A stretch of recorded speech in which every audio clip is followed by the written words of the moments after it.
Okay, we'll call the meeting to order.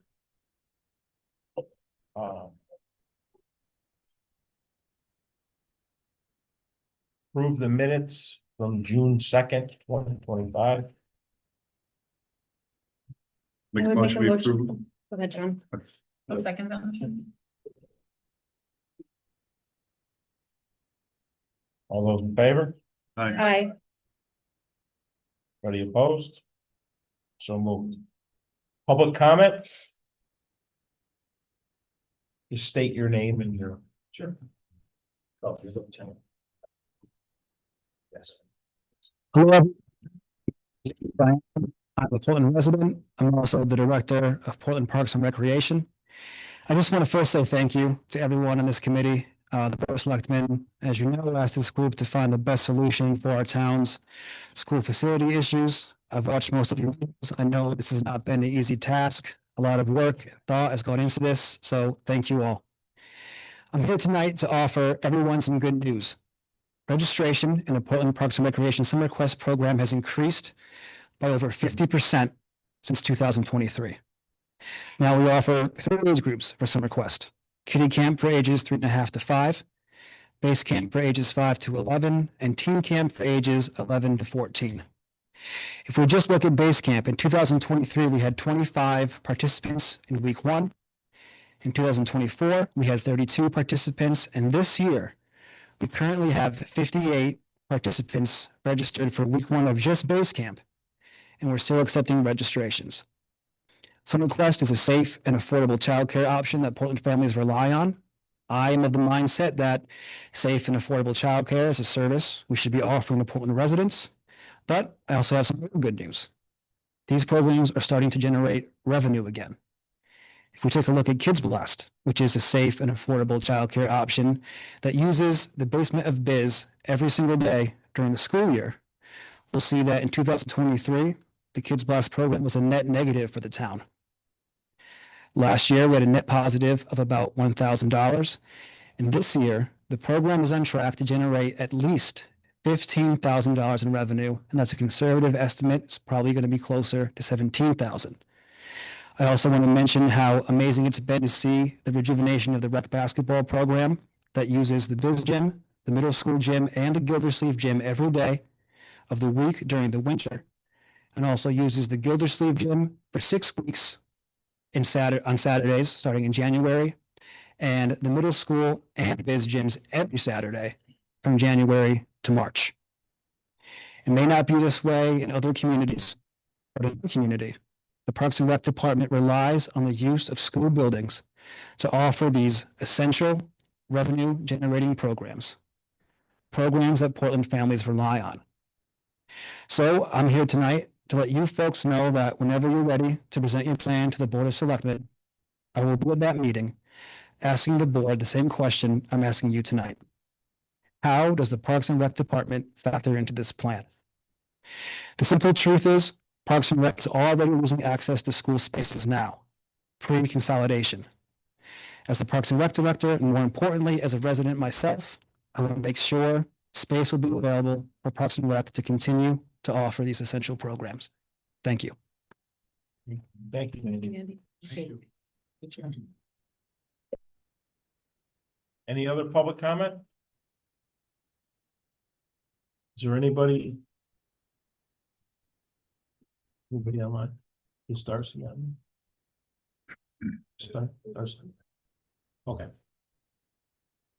No other public comment? Is Darcy online? I want to be able to note it for the minutes. I'm here. Yeah. We just want to make sure that if it is Darcy, that she's able to participate, that she can get muted to participate. Does anybody have her number? Just send her. She said to confirm it's on. And if it is, then let her. I'm here. I'll let you know if I hear from her. Thanks.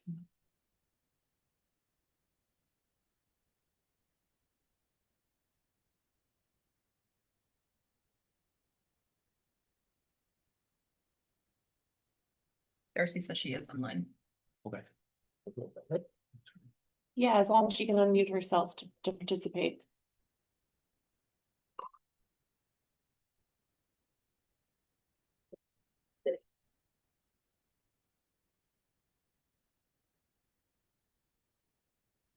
She says she's been trying to say it's me. I'm here.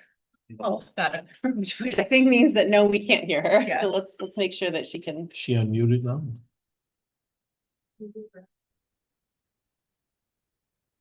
Okay, so she wants to say something, she can. Well, Yeah, it says Samsung. She's the Samsung.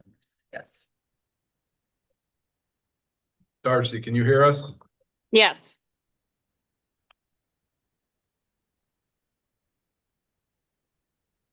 Yes, I can.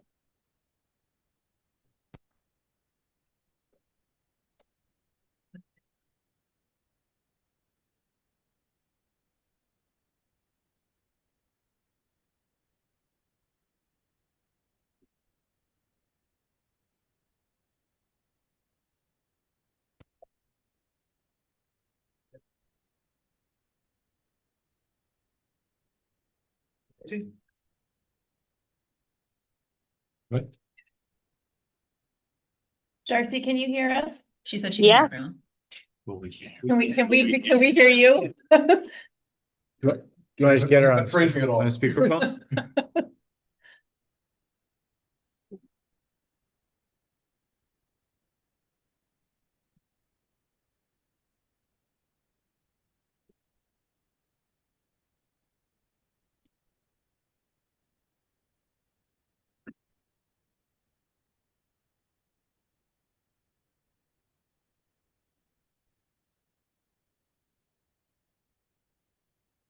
He just said if I need to chime in, I'll text you.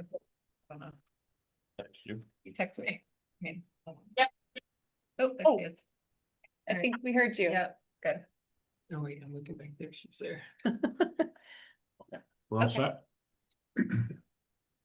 Okay, next on the, Yes. Okay, we Yes. got her. review and any discussion on information from priors I had sent out, or had Charles send out. Maybe we both did. What we had discussed with priors on each building. As You want to far, eat dinner?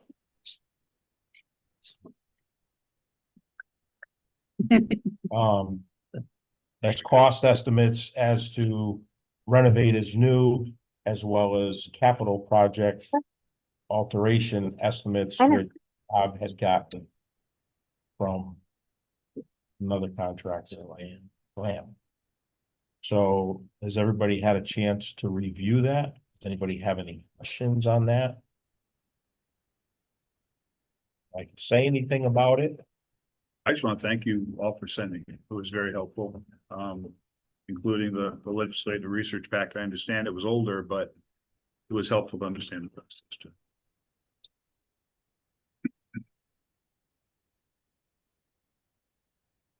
Um,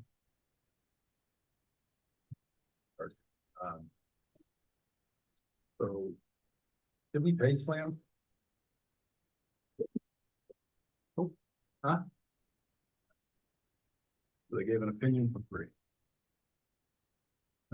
I haven't received anything yet. Wait, may there be a bill? Yeah. Just curious, my Yeah. question. Okay. Yep. Uh, Question, but they haven't yet. so.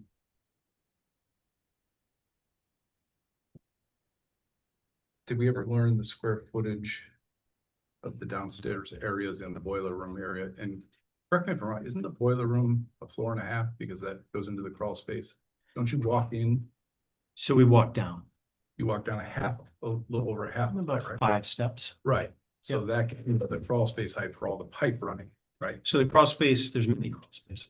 Yes. So the crawl space runs in 3 different directions. There's one larger crawl space, which occupies about 672 square feet. I did send this over to Prior. The other crawl spaces are really just aisles where you can kind of get a person down through. I'm not worried about the square footage of the crawl space. I mean, But the it's boiler room is about 588. The storage room that comes in from the parking lot, which is adjoining to that, with a hallway, which you have to drop down a couple stairs to get to that. That's about 1480. That was that room with the water line, Bob, right? That is Okay, a just space that needs to be Yeah. Whatever. it is. maintained and occupied. Yep. Or shrink. There's a little electrical space in there that we talked about, or the for the solar, which is about 220. So, at boiler room 588, there's a hallway between the two, which is about 144 square feet. Stairwell that runs down from the main floor, hallway that comes in from the entrance is about 72 square feet. So overall, you know, we're up around 2,200 square feet. If you, that's without those crawl spaces. There's probably 2,000 I don't think or the more. crawl spaces They, are gonna become they an issue, can. Bob. I'm Yeah. not particularly. so I didn't include those. Yep, and I honestly don't believe we need to. I think he made it clear if you crawl into them, that's not. Right, and one more then, 612 for that outdoor, which we call ground storage. Bob or Carl's almost Carl. spot on. It's got 20 Yep, by 30. so, That's right. 12 by 12 square feet. 17 by 36-ish, so yeah, I'd find them for that. That's pretty. Yes. Hey boys, I need your help to feed dogs. Why don't we send Darcy Yeah. a text? We can require. Well, They can do it but then on we the might not be able to Yeah. just. You can mute it in her. All right. So there you go. So that's a good. Thank you good- so much. That helped. Yep. And I just wanted to get to the bottom of the square footage. The only other issue I'm having right now is, correct me if I'm wrong, that area is gonna need to stay the boiler room. That's what they said, and obviously the crawl spaces are gonna stay, and I think that's going to be our boiler room. Yes, That's not gonna be classroom because right, so, or the storage utility area because of all the Right, but on utilities the- that are in there. right, on the schematic we were given, that was shown as a classroom. I apologize. It was shown as academic space above it. I can't remember. Why. Above it would be, currently, there's classrooms above it. There is. We're going below grade, remember? To I get to the thought it only boiler. went down to half. No, No. And it drops. That's the And it full- doesn't all drop down in stairs, but it Oh. goes down in like It ramps, does. There's a right? little bit of a ramp Yeah. and then there's, There's currently a usable bathroom above our Oh, yeah. boiler room now. so it's on the backside of the cafeteria. It's there might be portion of the storage area. No, I'm talking about the center boiler room where we came around. Yep. We stood on a landing. We went down about a half a flight of stairs. We went down the other. Our feet were about level with the top of the boiler. Mhm. That's what I remember. There was no classroom above that because my head was above it. I was in. He's absolutely right. There's no classroom. So it's So the to the storage north area. of that, No, there's nothing. Unless I'm wrong. I want to be correct if I'm wrong. This is what I remember. I remember walking in. Oh, that's right. It's No. 14 foot ceiling. Yes, You're right. no, there's nothing. right. So. I forgot about the depth there versus the utilities. So all. I'm You're getting absolutely at right. is Straight up. Fire did a good job giving us 500 square feet per hole, which I'm fine. That's probably about the right number. I mean, it's smaller. I'm not arguing. What I'm seeing as a situation is in the schematic you use. We had, I would say, a classroom there, education space there, that not be there. So my point is, we're going to need that square footage of an addition. I just want to be clear, and if we're going that route, for you guys, anybody that's gonna vote tonight. That me is missing at this point. And we're not talking big, I believe Bob said, 588 square for that room, correct, Bob, something like that, for the boiler room area. Yeah, that's a good question. I have to see where that RD math ELL of 610 square feet falls in relation to the boiler room under it, because they've kind of moved the cafeteria there. And Sal's office and the storage behind it is kind of pushed as part of the new caf. Correct. Right, so that takes that open space, which you don't have Okay. to worry about, but where does the MD math ELL 610 right there next to the caf? Because that would be the area. So Is that why it's so much smaller? Question. well, the footprint didn't change, that's why, when I was going through it, I don't know if it pushed size wise. I just went by the overall footprint of what it was and what we were adding, and then worked backwards, and it still looked like it was being calculated as educational space. And it can't be both. I don't care, that's all I'm getting at. I think we have a flaw. So the 610 is the one we need to back, that first one that's on the schematic in the existing space. Yeah, and I Would apologize. fall right over that. I don't have it in Right, front of me, but Yeah. yeah, something that, it says 588, 610 is probably what. 588 to me, 610's above it. Oh, there you go. So it's probably, you're probably spot on. I don't know. So I think my gut is, Question then. just so you guys know, anybody that's gonna be going that route for renovate value to new, I do believe you're gonna be short that square footage. And I think you should fix that or get it, whatever. That's kind of where I was going with that. Because it adds up when you're talking $1,000 square foot. Where's this? You have the design of the new? Yeah. Yeah, if you could, and if I'm wrong, I apologize. So I marked it there. It's right above. That would be the 610. What were they using the 610 for, Bob? It is a Reading. reading in math and yellow. Yeah, so Special. my gut is that 610 is gonna have to go somewhere else. It could. I just can't tell where the cafeteria is pushed. You're, Cause it's not laid out. It's only laid out in blocks. Cause it's just a, boiler's currently over this side, right? Boiler's like, it's right on the. yeah, right, cause you go down that stairs there. The 610 is a question for underneath me. the cap. Well, it's separate. It's pushed back from the cap. Goes straight up. So the 610, see Carl, I'm not sure how that cafeteria configured if it got pushed over. It did get pushed. Right, if I'm wrong, The question is there a block? Sal's office and the storage in the back. I just want to make sure we get it So right. we're wondering, is there a block they didn't mark in between here Correct. because they didn't, But I. they didn't put it, or is it missing? Is it- Tell you by the big picture, Yeah. my math says it was included as educational, but it couldn't have been included. That's all. And if that's the case, not a big deal. I don't think you guys are gonna argue over adding whatever this. I see what you're saying, but Yeah, But- it's 610. yeah, I see what you're saying. That was what I was looking for there. And once again, I don't have an issue with the basement square footage. I think I do believe we'll get what we're entitled to for reimbursement or block it off or whatever we get in there, or. Yeah, I I have think no- they were pretty clear that we can block it off. Yeah, I have no major issue with that. I really like things to be. Right. Yeah, so the question for that blocking off would be the fact that you would only have access via an exterior service entry. Mhm. And is what we're talking about as far as square footage, the fact that you would like to grab that square footage and move it upstairs? And Is that with the availability of the grant? In other words, we'd get more square footage, we'd be qualified for more square footage if we weren't counted for that downstairs? Yes, That's what, that's my. Yeah. that's what I Right. wanted to get. Yeah, that's. Yeah, if the that's- basement's 2,000 square feet, Can we- first of all, I think we can do something about that number in making it into crawl spaces or blocking off. And I have a comfort level with that in the future if that plan moves forward. Right. But whatever we don't block off and all that, it might be 1,000 square feet, they say. That will then be deducted from up top. And I want everybody to be aware it's that 1,000 that we have to keep for the basement gets deducted and the 500 for the boiler room or whatever, So there may be a larger addition. It's all I'm getting at. Yeah, We we're- don't have to, I mean, we may You can have get square more. footage, we don't have to block off, I mean, there's a cost to it.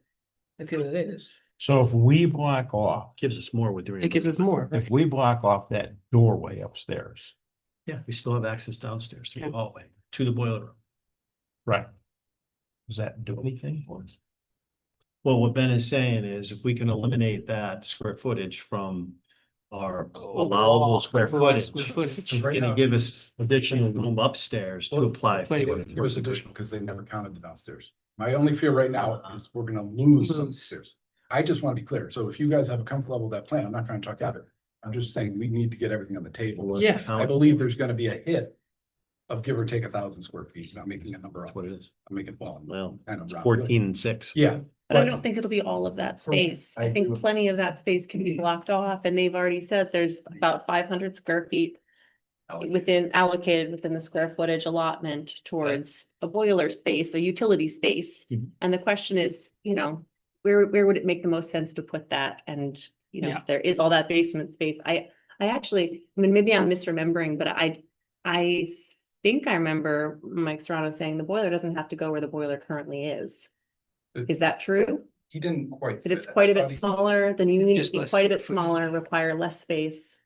Essentially, you could probably use quarter of the space, but you're still gonna need You're the chases and all that. There's still the. Chimney chase and everything else, there's a chute that you can Mhm. run existing through, otherwise you gotta kind of build that through classrooms. To your point, maybe some of that can be There might be. reutilized. Yeah. Yeah, and I'm not, I'm trying to put, Yep, no, I think Facts it's on the fair to table. keep that square footage in mind. do their thing in their head, write down your, whatever you're comfortable with. But I want to make sure whatever we're pushing forward or presenting, we should try to get it as accurate as possible. Good. That's all. Yeah, and the only thing I would add to that, Ben, though, is just to keep in mind that the blocking diagram we got is like the roughest of rough drafts that was intended to help the committee visualize how square footage works. That I'm, the work of creating an actual footprint that includes the appropriate space for the boiler as well as all the classroom spaces is done by the building committee and whatever architecture firm we go out to bid and hire. Who I feel fairly confident would be able to help us find a creative solution that maximizes our space, puts the boiler where it needs to be, ensures we have as much classroom space as we need. Well, that's very, very accurate. I just want to add, I think the square footage has to be accounted for this. So we may take a 1,000 square foot hit or whatever, that may not be reimbursable. That's all. That's it. Right. And we may need that boiler room square footage added on somewhere else. So it might not only be the 1,000 square foot hit, it might also be the 600, give or take, additional square footage, which I believe they're capable of adding another 600 somewhere. That's not the end of the world, but there's just a cost associated. I just want to be clear that that's what I seeing at this point. That's all. And then other than that, I believe that what he presented could function because there are going to be certain things like the gym, the cafeteria, certain utilities you're not moving. And all, there are just certain things you're not moving, and I believe the chases for the boilers probably won't. I could be wrong, but I believe that's going to be one package. So, I'm gonna keep going, or so that was pretty much my valley view. Check out. And so, thank you, Bob, for finding the square footage, or at least coming up with a rough. I wasn't trying to put trouble with that. Yeah, just Diagram. all right, so I already asked the question on SLAM, whether we're gonna get charged for that. So. I'll be honest with you, I was kind of shocked when the SLAM numbers came through, and a lot of it was, so if we all, and I'll go back to in our head when we were doing the brownstone. So originally, the brownstone numbers had the air conditioning at approximately $1 million, and then in that meeting, we had a comfort level to bring it to 2 million. And then I believe at the same meeting, towards the end of the meeting, we brought it to 4 million. And then, at that point, it still kept, I don't know, give or take, can't remember if it was 600 or 300,000 for the locker rooms that aren't going to get utilized. But to my point, we've already, along the way, we started adding certain numbers, and I know SLAM did not do brownstone. They did Gildersleeve. My point is, certain numbers along the way for us to create, we already added some padding in them. What scares me the most is when we don't have defined numbers, and then we start guessing. And that's where I appreciate where Bob, way outside anybody's position to start guessing these numbers, including myself. I don't want to, that's not my goal. Our goal, I believe, was part of this process was to identify the capital needs and where. And we had old numbers that were bad. I'll agree on that. They've changed. I think we need to come up with the old, with those certain numbers, whatever they were prior to SLAM getting hold of them. And then at some point, there is going to be numbers added. Inflation every year you wait, it's going to go up, rarely goes down. And having said that, that's going to be the same process for the new renovate to new, whether it's one building or two. So if we pick one building now, it's 40 million. We wait 3 years. By the time it happens, it's going to probably go up 3%. This is reality. So I think we need to disconnect from the number where it ends up, because if we go renovate, we could go to vote in November. We could come up with a comfortable number for each building that we're going to potentially propose, and whether you guys vote for it or not. It could be a year out, could actually start right afterwards, like the roofs, certain things. So they're two different animals. When you renovate to new, it's a longer process. I think that's not always. That's another section of legislative. Certain things would be a longer process. Certain things would be much shorter. So my point is, I believe tonight there's going to be presented renovate to new Gildersleeve Valley View. From what I can tell, that's on the table. And I also believe there should be a renovate, whether it gets voted on, positive, negative, doesn't it? I believe it needs to be clear that there is more than one option, whether it's chosen or not. that's a different story. I thought the last meeting was pretty telling, Carl. At the end, I asked for the value numbers for renovate, and you said something that I've been saying, I think almost since the first meeting, but it took until the last meeting to say it. I'm not sure the recorder caught you, but I did. Valley View cannot be utilized in its current configuration, period, full stop. You can't do a renovation, do Valley View and Gildersleeve and utilize those two schools. That's not possible without an addition and without completely renovating. That's it. I said that from the beginning. There's only two buildings in the town of Portland in their current state that could be renovated and utilized as schools without adding on to it. And I've said this from the beginning. It is Gildersleeve and it is Brownstone. I sat here and I wanted to be open-minded and I wanted to find a different path, what was going to be the best for the town of Portland, what was going to be the not just the cheapest, because some people peg me as necessarily always trying to save money, but at the end of the day, the renovate to new is the only way to utilize value. So I believe the path forward for Portland, you guys already know you're the one that is being presented tonight. I think Carl has it. Sure. Or Gildersleeve, Valley View, two schools to be renovated to new. We can all sit here and we all know the numbers. Then we have the high school numbers on top of that. And then we also have, what do you do with the school that you're going to get rid of, which in that case would have been Brownstone. So there's going to be numbers associated with all of that. So what I believe the second option that at least needs to be talked about and put on the record, and potentially when we do our joint meeting with the Board of Selectmen, they may have questions. I believe the only path forward would be Gildersleeve Brownstone, based on it's the only two buildings you could you could utilize without an addition. And I understand people have their positives and negatives. And the first thing, I think Ms. Moynihan did an excellent job pointing out that there is deficiencies in the parking lot at the Brownstone. And that is an easy fix. It is a simple fix. You throw $1 on it, just like we're doing at Gildersleeve. Anything can be fixed if we want it to be fixed. I want to be clear on that. So what I believe we should do is go back to where we were hashing out numbers at each school, where we ended up. And there will be certain things added to each one, and there may be certain things taken out. But I believe rough numbers that Gildersleeve renovate. And I want to actually, before I get into the numbers, I want to bring up one more thing. Keep in mind, if we do Valley View, Gildersleeve, renovate to new, we are maxed out. We are tapped out. There is no wiggle room in the future for growth. One of the things that scares me a little bit is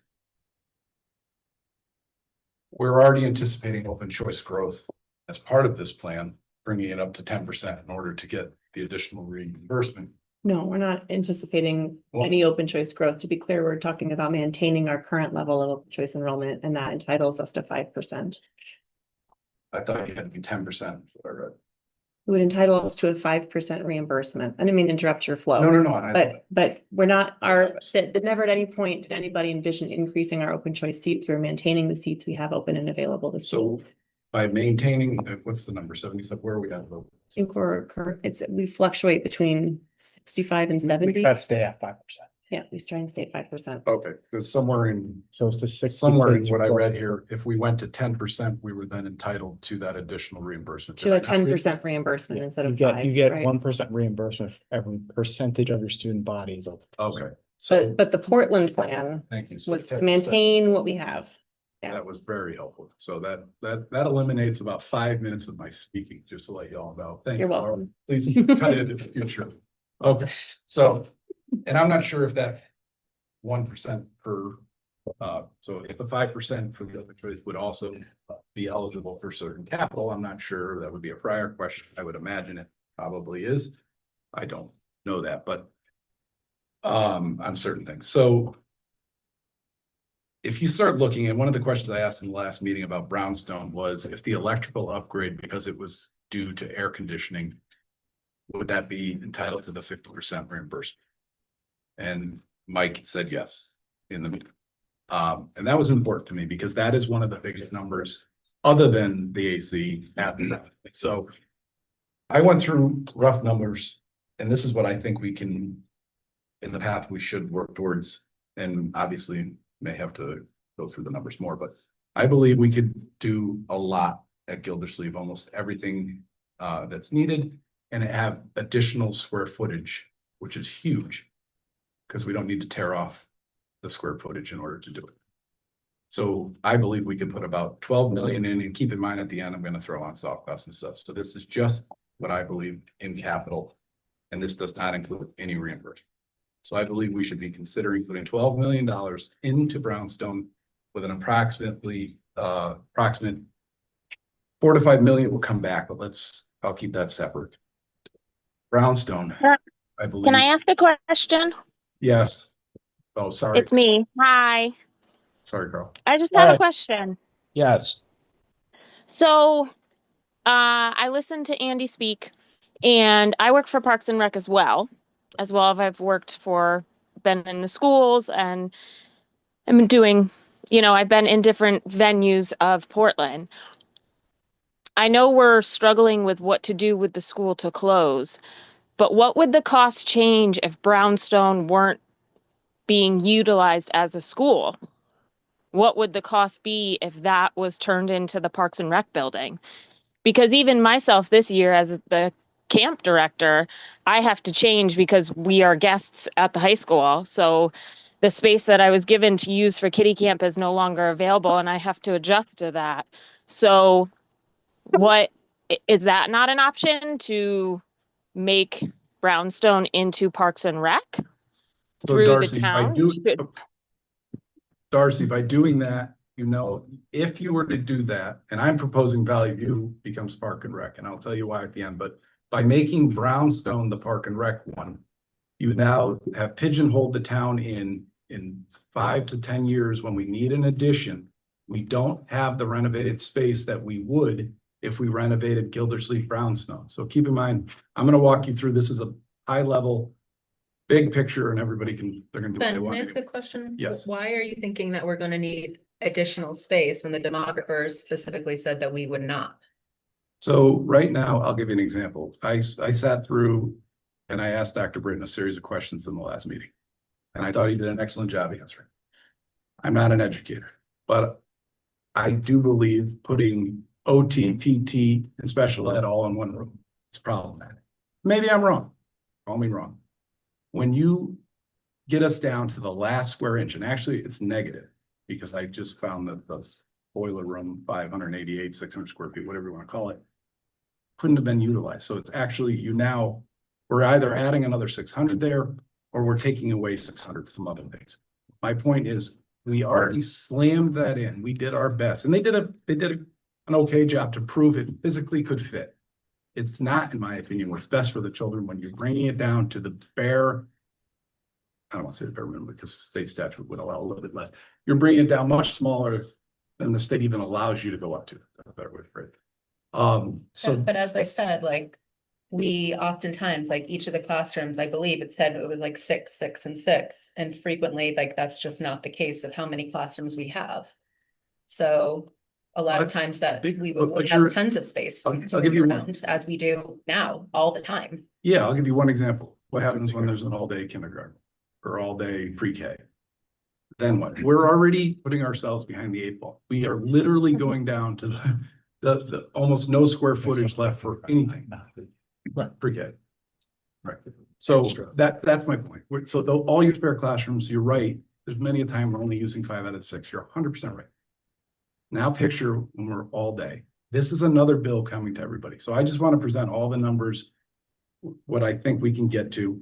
And then we already know the other path, and everybody's going to vote the way they want. I'm not looking to have a big drawn out, argument over it, but I love that you're asking questions, and I'm trying to be as sincere as possible. That's why I see what's coming.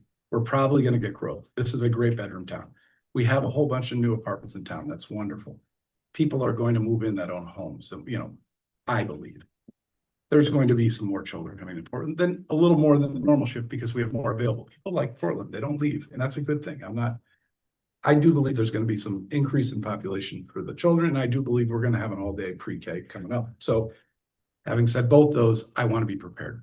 When we're going right down to a very tight scenario, it makes me nervous. So we're saving a school for potential growth, is what you're saying in a nutshell. No. Well, maybe, I'm not sure where you're going. I Whatever wanna park keep, and, whatever park and Oh. rec and use services or whatever, that platform would be potential for additional growth. so with the brownstone to be exact, we have way too much square footage there. That, if we renovate it with the numbers I'm gonna show, we could put another grade there, no problem. We could start shifting things around without anything to the taxpayers, nothing. So that's what I like to be prepared for the big picture, what's coming, not just what's in front of me. And I'm trying to get every part of this right. I understand everybody's gonna vote the way they vote. I'm not looking, I think everybody's probably already included where they're gonna end up. I'm just trying to put my position on the table and why. And I hope people can respect that. So I'm very concerned about square footage in the future. The second option would give us that. May not be the square footage everybody wanted, but it gives us that. And to Bob's point, yes, Valley View, or I don't know, if we decommission Brownstone, I'm not sure it would ever go back to a school, but if we decommission Valley View and make it Park and Rec and something else, maybe half Oak Hill, half Park and Rec, whatever. It could easily be brought back if we need it, or that would be the site if we put a big mega school someday. And then there's no shifting of anything because we already own the other two buildings, but let me just finish my numbers and then, so I believe we should put, I said this, but I'll say it again, 12 million into Gildersleeve. I believe we should put 12 million into Brownstone. Wait, you said 12 million into Gildersleeve? Yes. And keep in mind, I'm not getting into reimbursements and all that. We can all hash that out on both scenarios at the end, but this is just the number I believe we should have to put up for referendum. 12 million Gildersleeve, 12 million Brownstone, and 12 million up at the high school. And 2 million at Valley View. And the good news is, the roof now, it stays a public building, they changed the state statute. We will get the reimbursement up to the same as if it was the school. They just changed that. So that's huge. So that gives us a little wiggle room to do the roof and some other little things at the Valley View if we were to keep it. And to the same point, Can you say how much you were thinking for Valley View one more time? Cause I missed that. Jim. And what was Brownstone? Brownstone 12 million. What about here? 12 Said million. 12 million. Secondary So, school? I like the number 12 million. So I have a Sure. question on that, and capital bonding, but improvements rather than renovate to new. Because we took out of my estimates, the reimbursement stuff, because we wanted to look at flat out numbers. Is that how you're reducing the soft costs? Because you got about 4 to 5 million of soft costs in all of those projections. Are you referring to SLAM?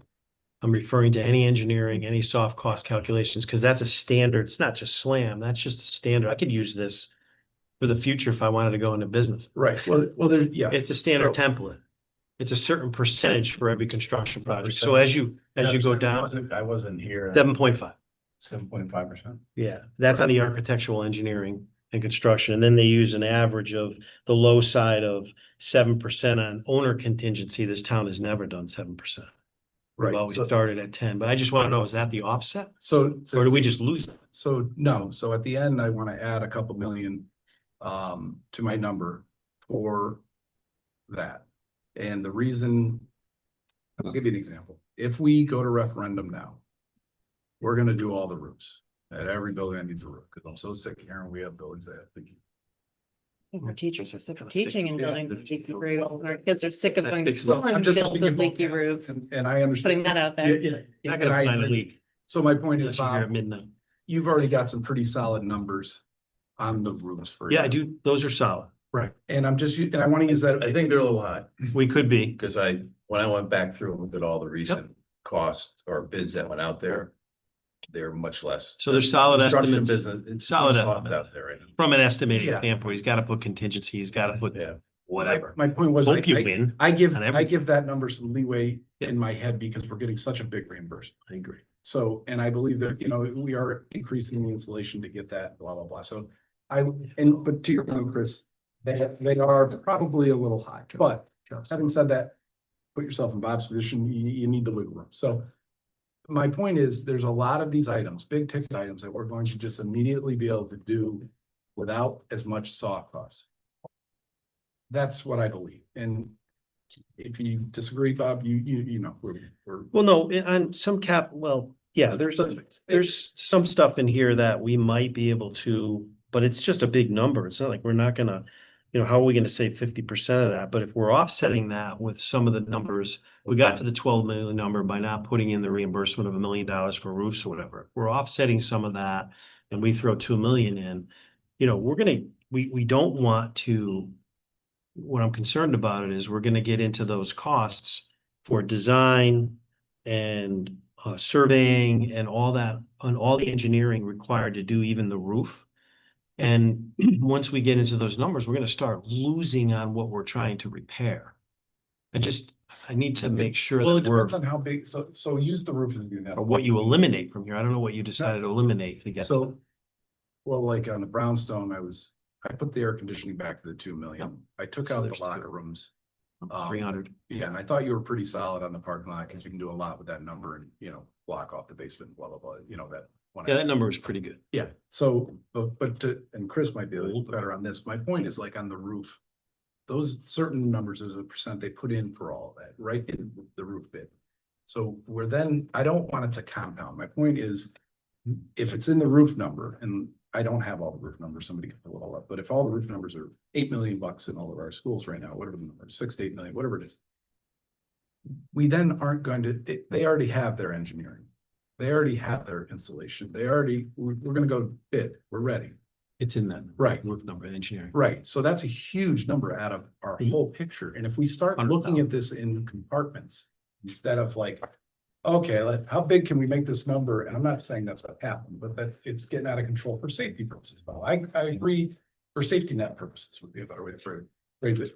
If you look at it in its totality, it just becomes like undoable, and it's like when you start a big task. You have nowhere to start and nowhere to finish. And my point is, we need to look at this in pieces, and that doesn't mean it's going to take years to do. It just means we're going to break it up into categories that it's manageable, some stuff Bob will help with, some stuff that's going to be A, B, and C for this, for the town of Portland. That's how this is going to go down. That's it. But the point is, there is 2 paths forward, and I believe, and I'm fine with you guys presenting the 2 schools renovate to new, but everybody better know we're losing a ton of square footage that way that we would have if we go the other route. And that's a fact, whether people like the auditorium or not, or like the extra classrooms or not, whatever we do. But the point is, whatever we end up with, it's going to function properly, it's going to be renovated properly, and it's going to look great. I just a quick question for you. What did you take out are you just, it's a general number for the brownstone? So Were there So big the- ticket items you took out so to get to this? the AC, I never agreed the air conditioning should go to 4 million. It went from 1 million to 2 million in the beginning of the meeting, and by the end of the meeting, we hit 4 million, then we keep. Were you using the numbers that we came up, from the Correct. sightlines report that we did? Correct, yeah. I had 2 million. Yeah, I didn't even bother with A year Slam, and a I'll be half. honest with you, I didn't bother, because I can do all sorts of things with numbers, just like Slam did. I could make this project as complicated and expensive as possible, or we could break it apart and figure out. Some of them we were kind of guessing, or you, They just worked off of my number. right, They didn't agree with it, but they worked off of that number. I mean, that's the only thing that I was a little worried about was they were just kind of, I mean, the example is when they were here, went through the sightlines report, and then the next meeting they came and they were like, why did you put that number in there? We just did this job. What was it? At the elevator. You put that number in there, but we just did this job. It's 3 times as much. What was it? And the elevator is a perfect example. In that same meeting, they got the elevator potentially up to over $1 million. Right, but we didn't need it. We didn't need it. 270. But that's but that would be my fear about, because if you don't have enough budgeted, like say we didn't budget a playground or didn't budget enough for a playground, that'd be a disaster for that area. We're moving 3rd graders over. You know, I mean, that's all. That would be my fear, is not using an architecture firm's number rather than using our number. Right? You bring up a good point, like the playground, like you can complicate that or you can simplify it. I'll give an example. Carl's daughter did a great job at the town park with the farm theme and all that. It looks wonderful, and she stayed within a very good budget. My point is, I could give you a playscape that costs you $1 million, or we could get it down to 300 grand or 250. You know, there's ways to do everything. So I But don't- there was, let's back up. Let's be clear that there was no $3 million playground budgeted in for Which anywhere. Like, that's not what I said. sorry, did I mishear you? Yeah. I said you could make a playscape 3 million, Right, just like you could make an elevator a million. right, but no Okay, one's so- talking about a Okay, $3 now million I'll playground, use the yeah. elevator. And if we're We looking, were discussing the elevator hitting $1 million. Yeah, if it had We been now outside. know, yeah. if it yeah. needed to be moved, Yeah. and there was We a now know- question, does it need to be moved? So- Which we got Ready to Put $1 answered. million in is, the point. We now know it's not $1 million. It's 270 at best. Okay, that's what I'm getting. Playscape, same thing. You could do this with every single one. They're not all, you know, But we reduced all those numbers, so the factual numbers on what you're talking about now have been corrected, so you're still looking at those total numbers on my spreadsheet. We changed everything that we had good estimates on. The only one that we weren't able to get anybody out here to put a finger on was the HVAC. The HVAC, and I thought we were a little high on the outside. I think it was 600,000 for the pointing and the redoing of something else, Yep. which I think we could have got We lower. reduced That's my half of point. that. There are ways we can look at and who knows, the power may come in better too, even though according to Fryer, we're now entitled to 50% of that. And I'm not sure we had, we know what that what was the power number, for example? About $1 million. Yeah, and we assumed that was gonna be a full boat town of Portland. But we didn't put any, we didn't, like I said, we could have reduced that. But we decided at the last minute to take all the potential reimbursement items out, so we would have a good number, and then maybe we can go back and take a look at what is approved. What's the potential that we can get? We know the roofs, we know we're gonna get that, we That- follow That was my point to Brett, like, we So left if the we million get the for electric, the. that could be 500 there. Probably 5. Mhm. When we, Well, it's not that it's probably 500, it's that it might be eligible for reimbursement, but a number of these items would be eligible for reimbursement, which is why. You know, Slam and Fryer were estimating around 25% of the entire costs of the renovations would be eligible for reimbursement. so I guess to my point, what did you have for your final number on Brownstone prior? It was 12.8, whatever. I just reduced, the HVAC to 2 million. Reduced the electrical to 500,000, saying you're gonna get a reimbursement. There was just miscellaneous, roof repairs in there at Brownstone, so that's not a big number for them. Right. And just, you know, based on these numbers, with no escalation, because these are 6 years old now, you're at, 10 million. So escalation on that's probably gonna get you to 12 and a half, 13, if we Yeah. use the same, what we did was 7% for 5 years, then 3 after that. And that's where I came up with the 12 on that building, for example,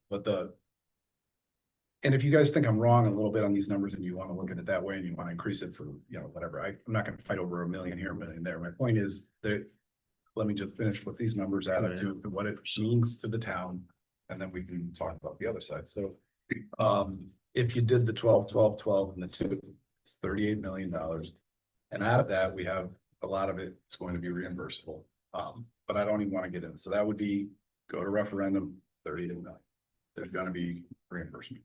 The alternative, and Carl can correct me or Laurel, I just rough numbers. I put 40 for each school. I think one was just shy of 1%. 40 for each renovation, then you still have the 12 at the high school that didn't change. And then I gave you the 2,000, or sorry, the 2 million, I wish it was, I gave you guys the 2 million on the Brownstone, assuming that would be the one you closed. Because we should, no matter what school we close, we're still gonna have it as a town, we should figure out how we're moving forward. And, so that total comes out to 94 million, with a projection of probably getting back about 44 million. So it's still a cost to the taxpayers of about 50. The other way, if it's the 38 million and you get back, pick a number. Come up with, you know, get back, well, 10, 12 million reimbursable items, you're down to 26 million. These are huge differences. That's all I want to point out. And I know everybody's gonna pick their path. But the reality is, if we want to explore that more, we could. We want to shut it down, and I'm not looking to prolong this meeting at all. I understand we're to the finish line, and I understand there's gonna basically be 2 things to discuss. My point is, I think Valley View would be very simple for Park and Rec to start utilizing it to whatever extent, and potentially Oak Hill or another nonprofit. I believe could utilize that school quite easily. The other school is, Brownstone's a lot bigger, and I believe it should stay as a school. Ben, can I ask a question about Valley View as Parks and Rec? Say that one more time. Can I ask a question as Valley View as Parks and Rec? Yes, yes. Go ahead. If you were to do that, would the renovation number that you have come up with include making the gym a full-size gym? Because as Andy said, a lot of those, we use all the school gyms. That one is the only one that doesn't have basketball hoops for any age level. And that's something that would need to be factored in if that's the school that, is being picked as Parks and Rec. Like, it has to be usable for what Parks and Rec needs it to be used for. That gym is physically larger than the brownstones. So to answer your question, yes, you could put the basketball hoops at each end. And Gallagher? Yes, square footage. It gets a No, I don't think it's a rectangle, shit. right? It's more of a square. no. Than No. distance. Not right? including the bleacher area. I don't think it has the Bleacher. distance, it has the, That's what I'm saying. it's a box. Did- for- Don't include the bleacher area at the brownstone, Gildersleeve is there. Can I ask a question? 45 square. Well, I'm gonna ask him. You're the chairman. Andy, could you go up to the podium for a minute?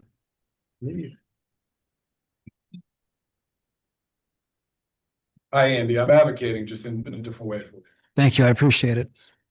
So I know from when I was a director and everything, Valley View you never used for basketball. Maybe little kids back in the day, maybe it was, I know Sandy, going back now. Yep. Used to have maybe a little K through 2. 2 program there for kids after school for basketball. That gymnasium for you really does nothing. No, I've run programs out of that gym personally. What you're talking about, Carl, we had to wheel out portable hoops and things like that. I'm wondering if the square foot of that gym may include the stage area. It does, and that's my point. So the stage area as it is now, it wouldn't be usable, in my opinion. So you could eliminate the It would stage take area, some you renovation. physically have a better. That was what I was getting at, but I was saving that. Thank you, Andy. You're welcome. So We add the 12 on the other end. the Brownstone gym or the Gildersleeve gym obviously is more suitable. And I did ask Friars and the committee knows that. Yes. And we never got that far at Gildersleeve to follow me now. The Bartlett Street side would be the south end of the gym. Okay. What would it cost? There is a carrying beam in there. What would it cost to knock that wall out? Extend that out 12 feet maybe, put in bleachers that are not permanent bleachers. We could, just so parents could go in there Right. and watch a game. Because I coached basketball, we couldn't have anybody in there. We never played games there. We always played at Brownstone. Right. Like this against the wall. Yeah, you couldn't have them in there. Right. So You're standing up. by potentially blowing that wall out in Gildersleeve, that could be helpful to you also. Am I correct? agree. I agree. For your, whether it's Friday night, Saturday, whatever. And I said to Mike from Friars, I said, because when we went on the tour, We talked about it. I directed him, I kind of dragged him over there to see this. This is bothered me for a long time that was never there.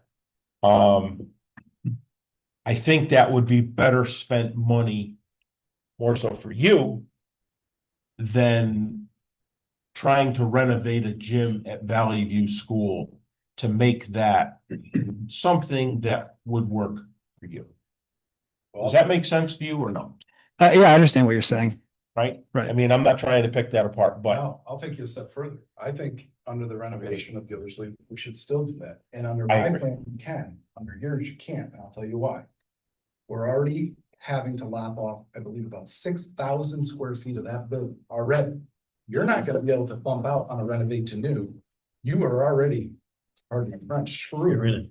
square footage wise for reimbursement. We're never getting bumped out. Under a renovate, you have a better potential, and I would agree with you, Carl. That is the best idea going, and it should be done somehow, some way, whatever. if we can afford, and the only way we're gonna be able to do that is under renovate, not renovate to new. Just, there's gonna be sacrifice for renovate to new. That's all I wanna. But that's not necessarily true because they're gonna create a floor plan, the architects, for what we ask them to. So if we can move some of the square footage around, I mean, we're paying them to create a building.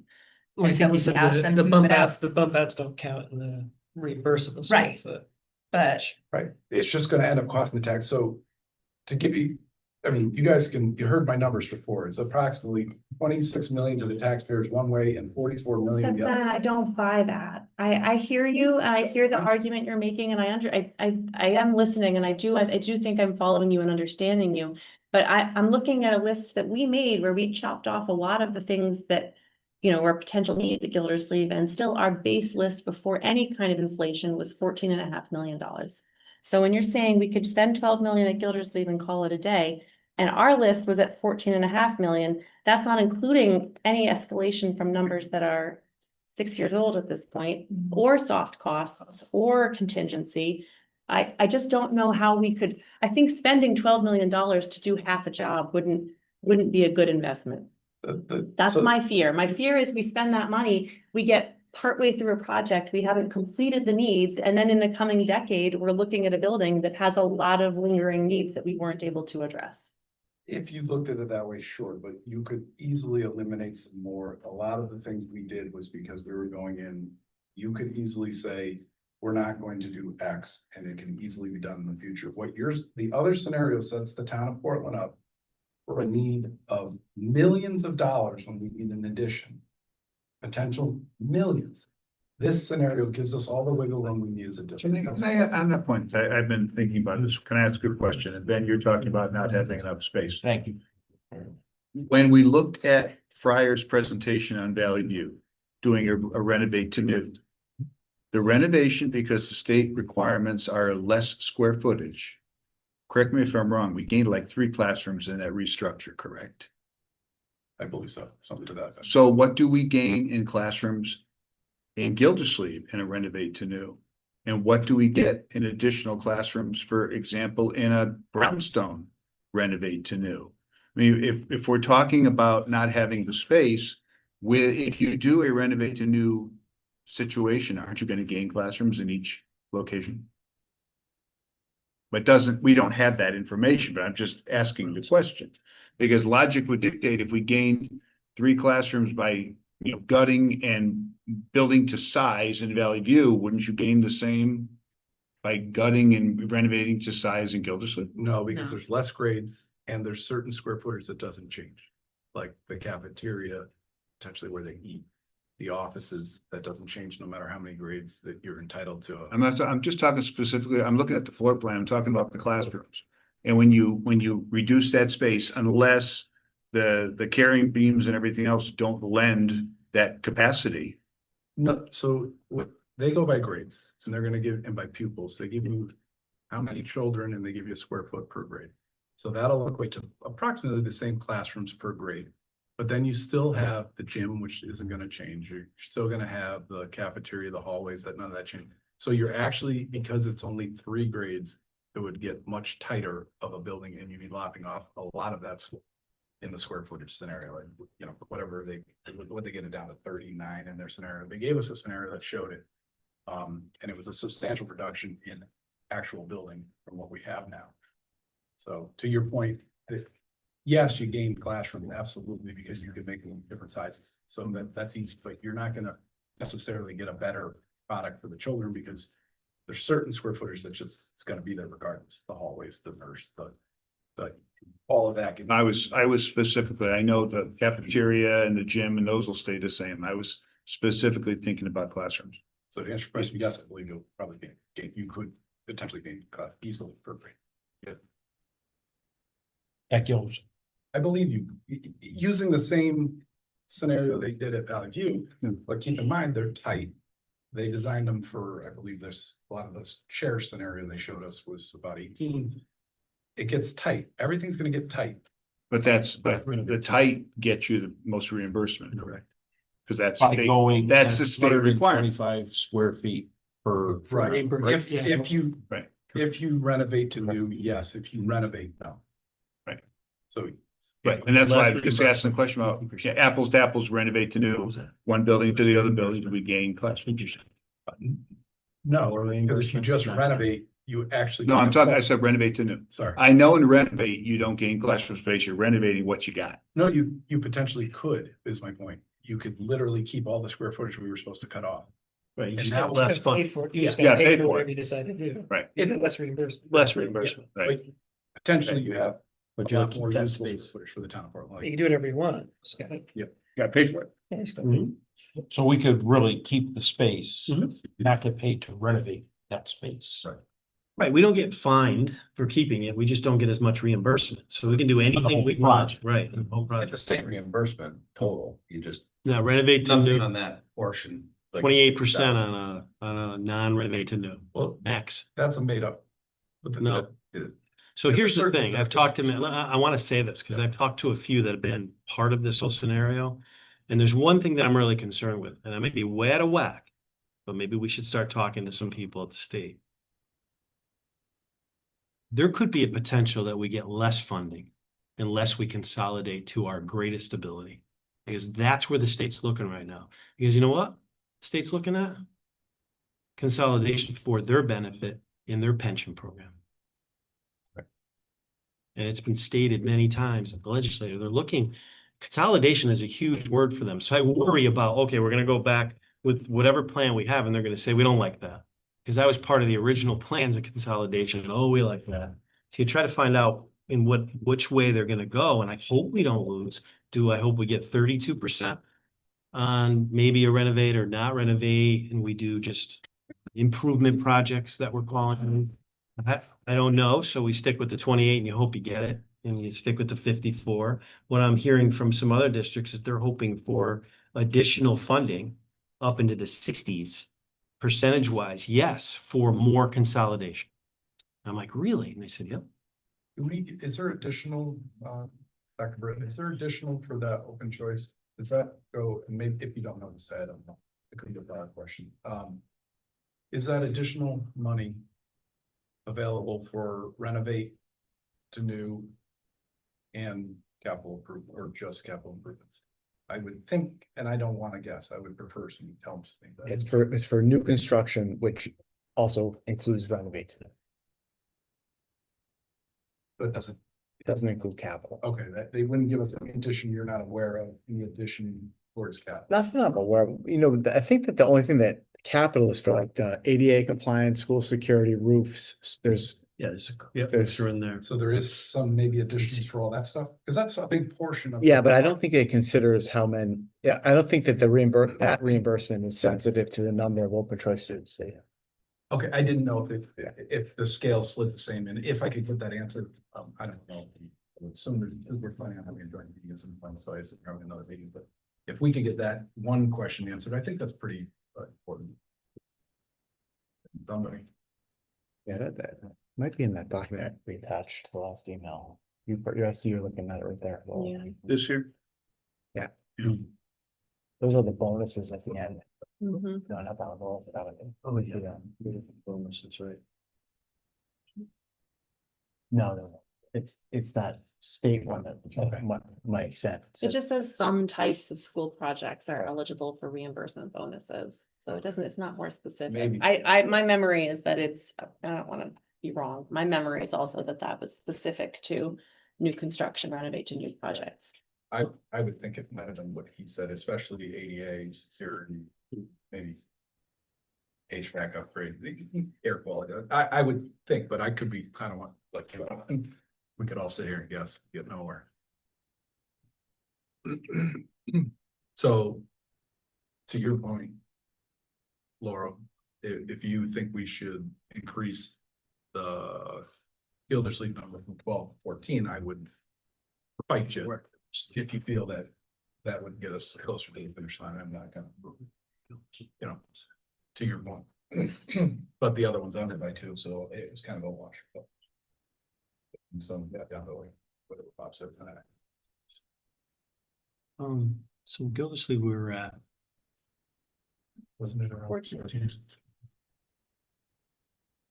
But What they- goes to the- No, just. no, that was the, just That the was capital. back to costs? the sightlines report, it was, Right. it's back to the old numbers. so my Gildersleeve. And I'm not saying you guys are gonna vote for what I'm saying, I'd like to, but at the end of the day, we're gonna. I do believe it needs to be on the table, and it's valid, and it's a huge difference in cost. So, But I don't think that it's enough to get the job done. I mean, I truly don't. I think that we're looking at we're looking at escalation costs. And we're looking at soft costs and contingency, and none of that's included in these numbers. So I think by the time you include those numbers, But Well, it's that's how it's we no got- longer a huge savings. That's how we got to the Well, 20. I just, Yeah. I'll tell you why I disagree. Use their numbers right now from prior.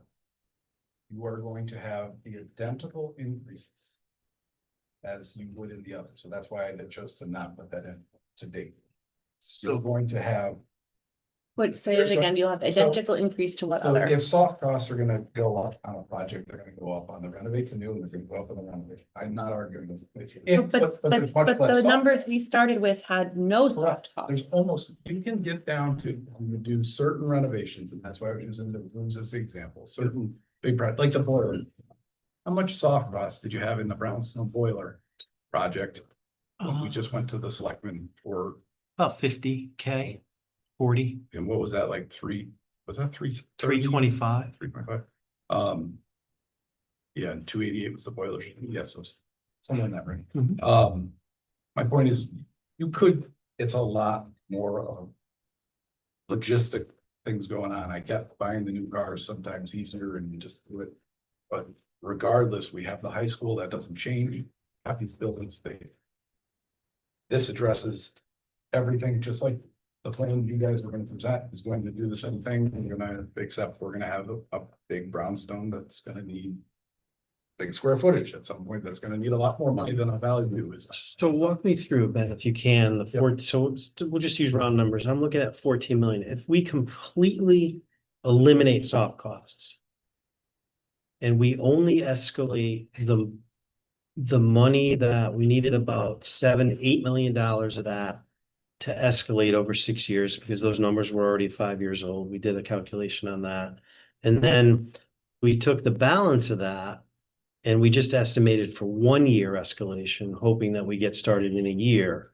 That brought us to about 18 million. So you took the, Take the soft costs out. you took the 14 million, you did 3% a year by 7 years? No, we did 6 years at 7%.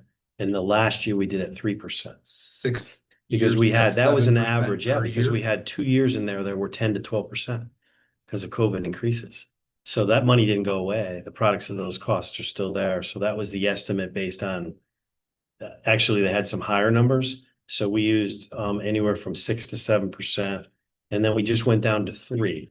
And this is from SLAM, correct? No, this is everybody. This is me. This is talking to actuarial, how you kind of estimate. If you go online and look at your construction increases over time, you can do that. You can just throw any percentage in there, but the average percentages that I was seeing were anywhere between 4 and 8. So we grabbed 6.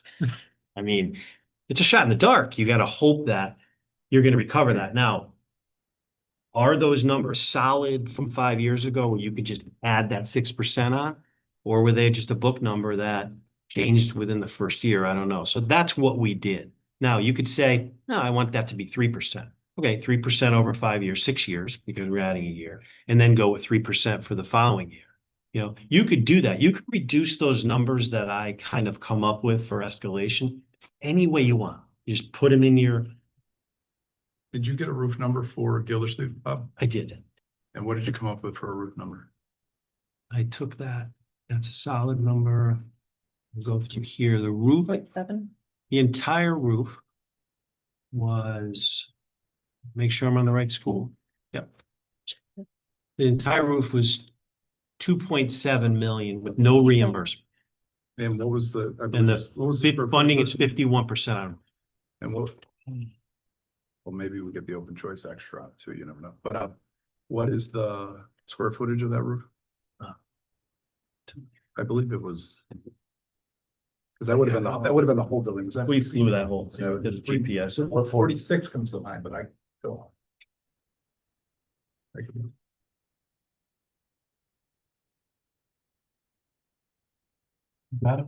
Yeah, I got it.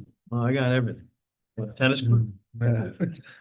And once again, Bob, thank you for everything you do. Oh, it's good. I just got, okay, so here it is. So, so Gildersleeve came in at approximately 49,000 square feet. Oh, way bigger than I thought. Yeah, that's kind of where we ended up with our numbers anyways. So what they do is that came up with and a high number. You hope to come in under 48 square per square. Chris and I talked about that. So, and then there's an estimated, again, doesn't matter who's doing it. You use a 7.5 right now for the next year or two as a contingency cost for architectural and engineering services. You can see that right back to SLAM's template. It's a template. They just fill numbers in. That was 185,000. And then there's 5% contingency on that number for years, 1 year, 2 year. So that's how we came up with that 2.7. Reimbursement from the state's 1.4 at 51%. Total cost of the roof is 1.3. Would we get the additional Can we get it for 5% from open choice or? Probably, right? I We don't know I that don't think that we do, but we can- because it's an energy upgrade. I thought we were entitled to. So that may be where we're seeing differences in the numbers that I was running versus what you're talking a 5% right there. Yeah, he doesn't go there, that's for sure. He's just pulling product. Mike was also That's a saying, 30 year. when you do that roof, You have to do this. we gotta do it kind of to the same spec that we're gonna do, right? It has to be done to the SD. You know, the requirements that the state will reimburse it at 51%, which is not much different. That's kind of, it's a 30 year. We do 50 years. So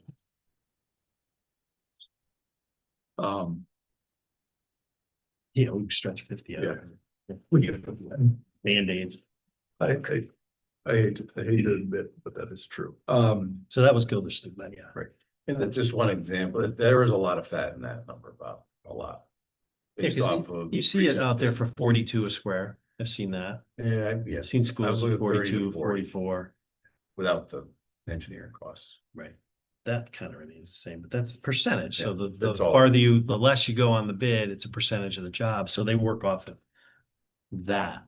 They go out, it gets bid either way. Yeah. This is just an estimate from the company that does the roofing stuff. So Right, and to my point, I mean, for at budget. some point, we're just gonna make a decision. My point is, I think I'm a little low on the Brown, or sorry, I got the Brownson number a little high, looks like I got a little low on the Gildersleeve number, but I think the big picture, they're coming in about the same. And I think we just have to, if you guys are so inclined and like this idea, that would be how we approach it, fix the needs for the community, we do everything, we do it at X, or we're going to go the other route. And it's going to be renovate 2 buildings to new, we're going to lose square footage. And we're gonna have a brownstone that's gonna need more than, I don't know if you're putting the 2 million in like I did, but I think we should do something. Okay, about the 3, thank you. Yeah, I've been holding that 3 number just to get it upgraded to be able to use for where we would have to do HVAC and stuff and electrical. Those Yeah. are just 2. And I think 2 items. obviously we should explore that, because the statute now changed. If it's used for public use, you get the roof reimbursement and I believe the AC too. So we may still be entitled to the electrical reimbursement as brownstone if it was decommissioned as a school as park and rec, because it's still public use. So that's where I just want to find Under the energy. whatever proposals are moving forward or whatever. I just want to make sure they're fine tuned to the point where they're accurate. And then we're going to vote on it.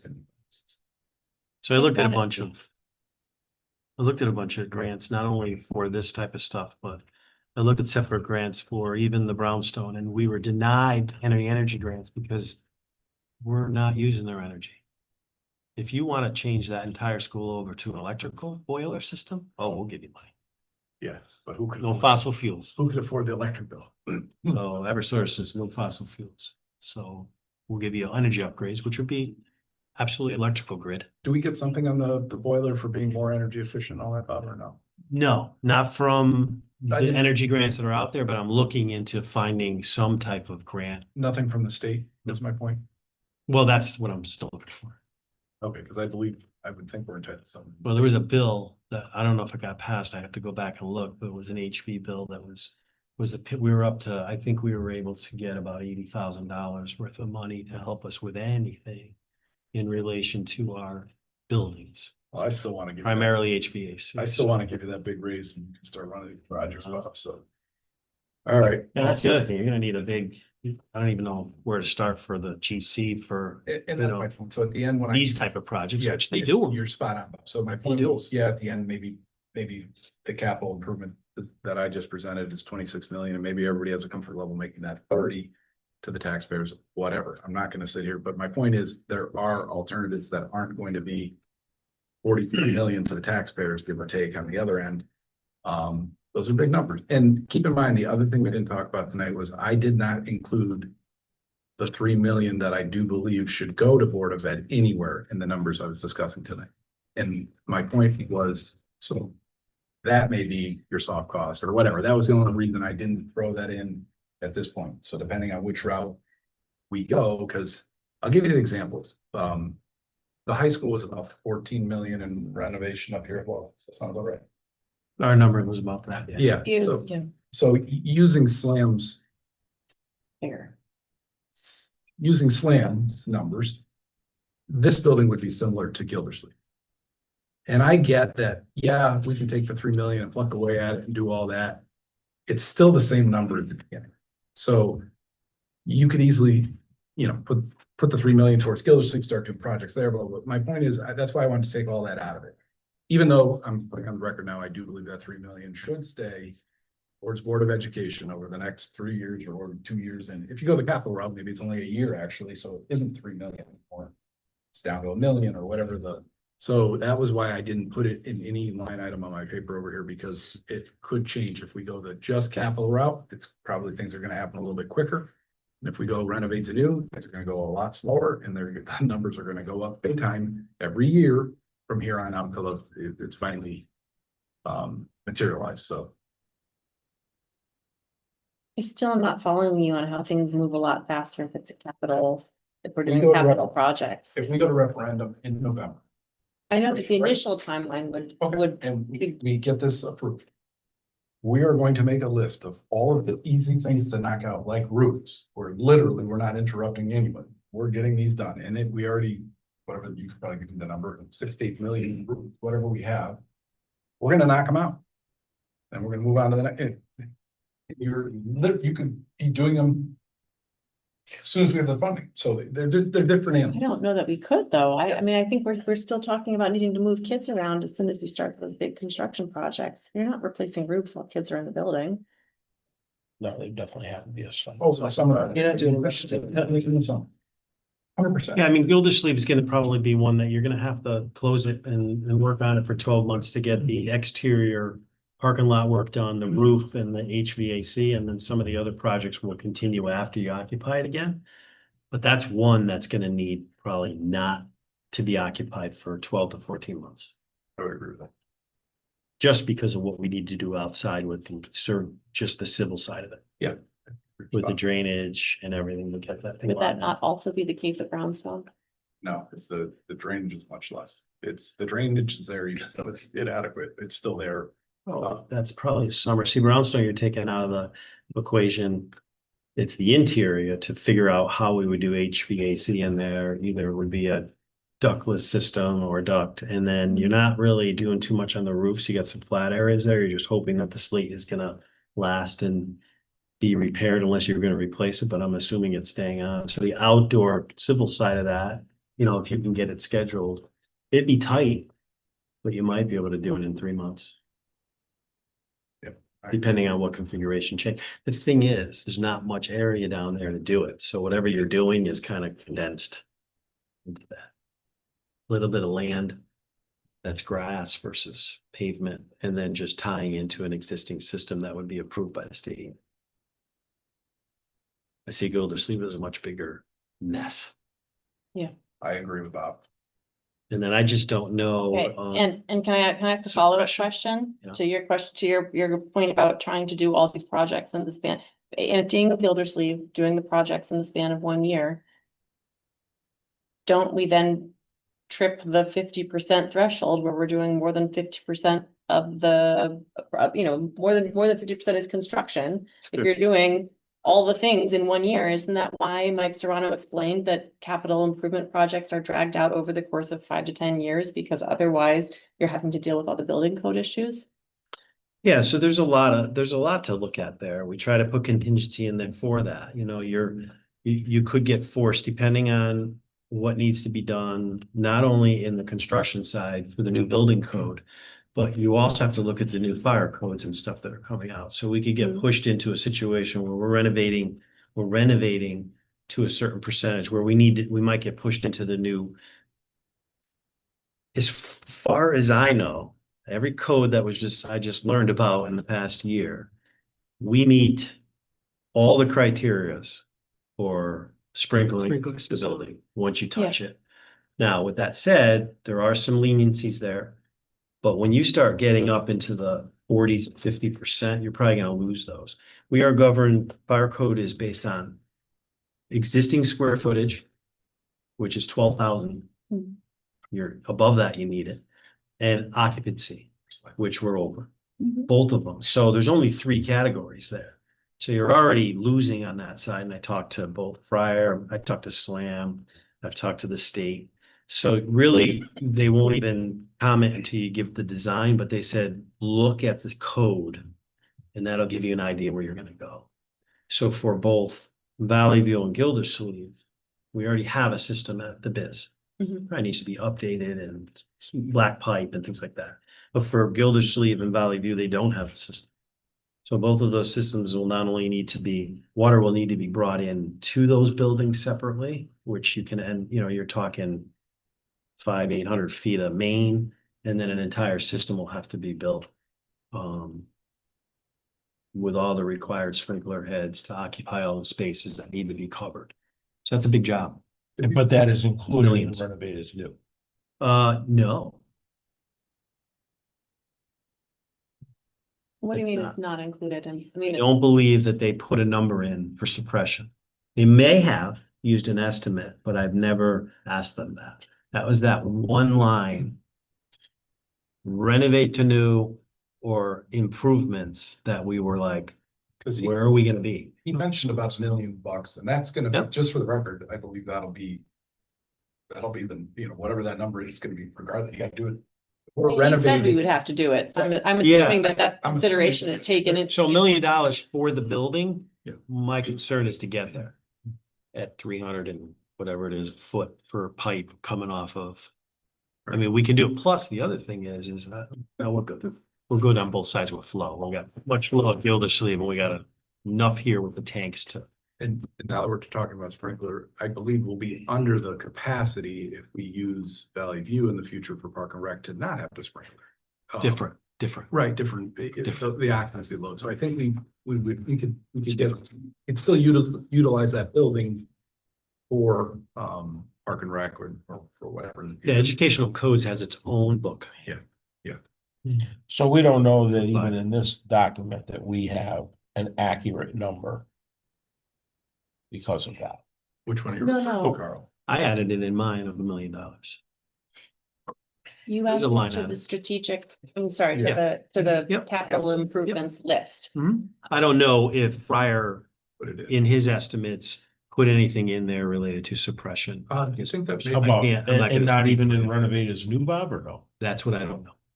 maybe I can't because he speak to knows him on that. something, not, and I don't know if the word might is have. out. Does he know something we don't, that, because he kept saying it may not be triggered, and I will be the first to tell you, I don't know all of the trigger points, so I don't want to even be, And it doesn't go to us.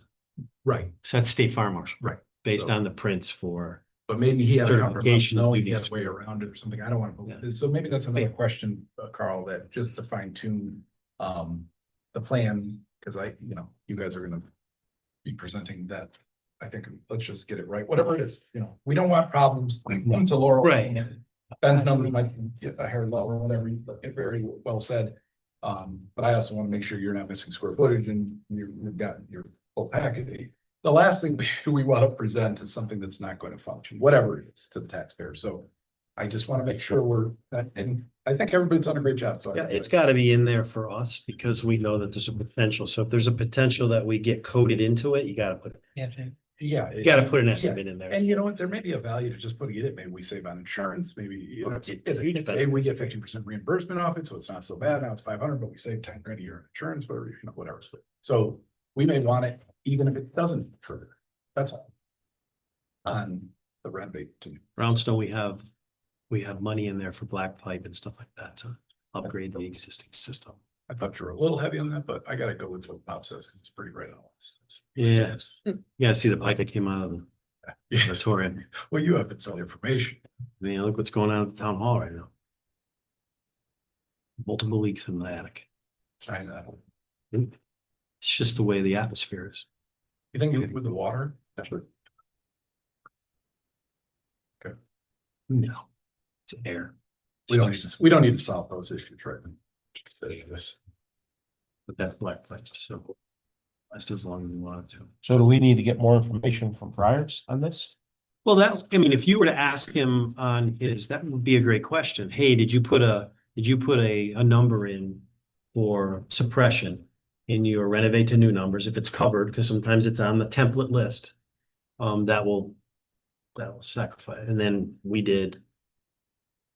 put some money in here On the cap. on We the, can- on the we can improvements. ask to confirm that, but Yeah. I don't, I mean, my assumption is that if he's designing with the blueprint that we have, if he's designing a building from scratch and including all the costs associated with gutting a building and making it, a 2026 brand, essentially brand new school, that would include whatever fire suppression was required. Now, to your point about whether there's a cost to run water from the street up, we could ask about. I could see. You can ask easily that would be- specifically about that, but Yeah, You know, they're talking about everything within the footprint of the building. Mhm. I could see where they That's could fit disturbing.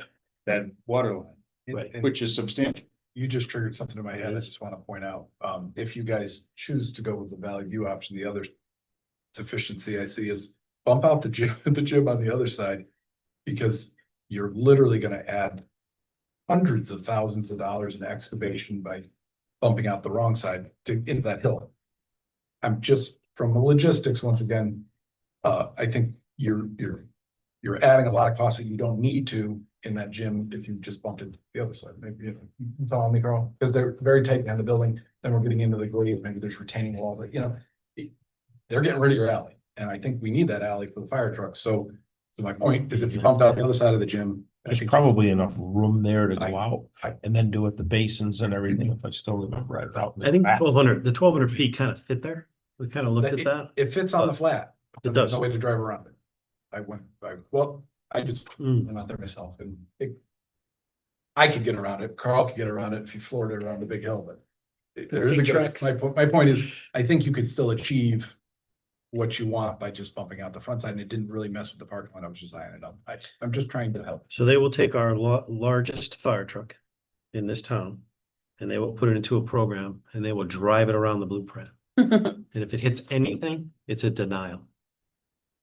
On the fire marshal side for code. They said you have to either increase the width of your road or your turns or your radiuses. But if you can't, because you're into rock and stuff, they're gonna say you gotta move your building. It's funny you say that, Bob, because I was Literally. thinking something similar. We were talking about at BIS, for example, as concerned about the play area, moving the play area behind the building. But would you be able to do that? Because that would cut into what would have to be the access for a fire vehicle, correct? Yeah, so that's reach. So you can drive around the perimeter, but you need a certain.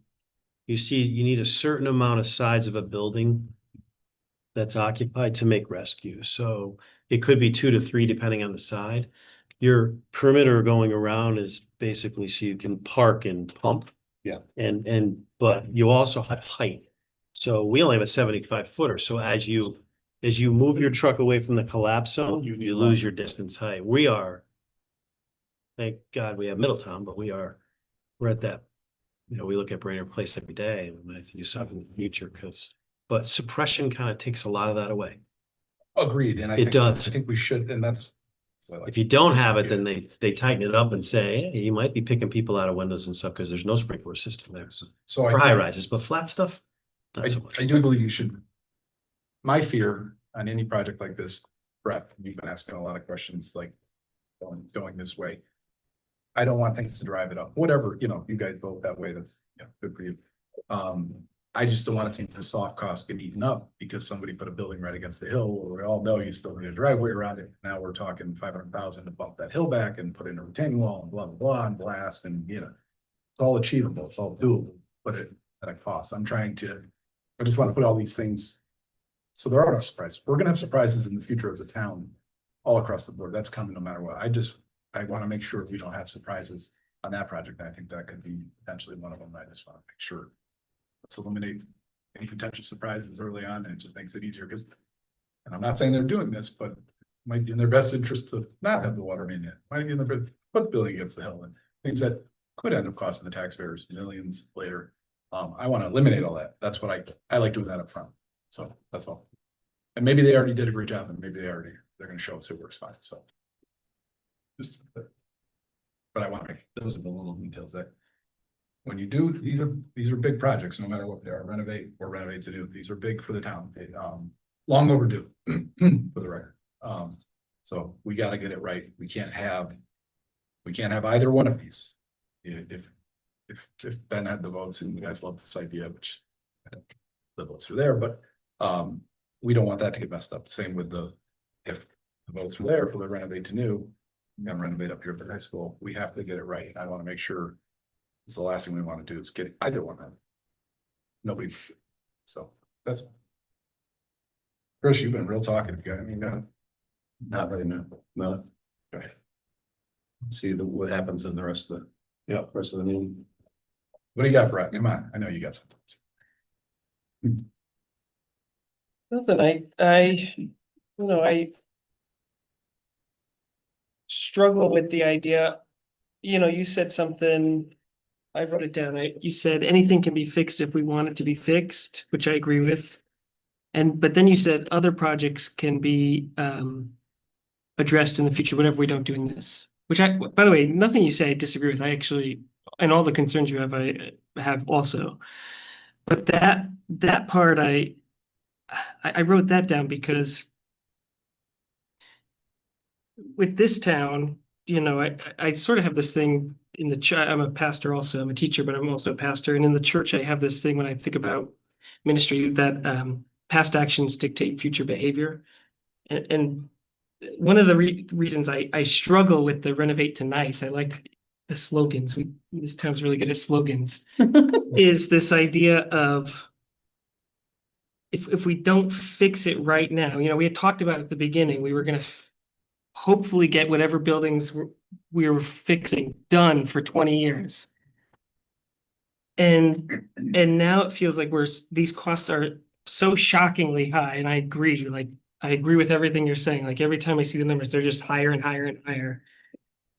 But that at the end of the day, we're going to end up missing a lot of things that we're going to have to come up with a plan on how to address them in the future. But past actions dictate future behavior, and this town, and no offense to our selectmen, I like you guys and I like our former selectwoman. It's not you guys, they're just going on the taxpayers, and we are pushing them to not pay for anything. They're passing budgets that are tight because the taxpayers are holding them to do that.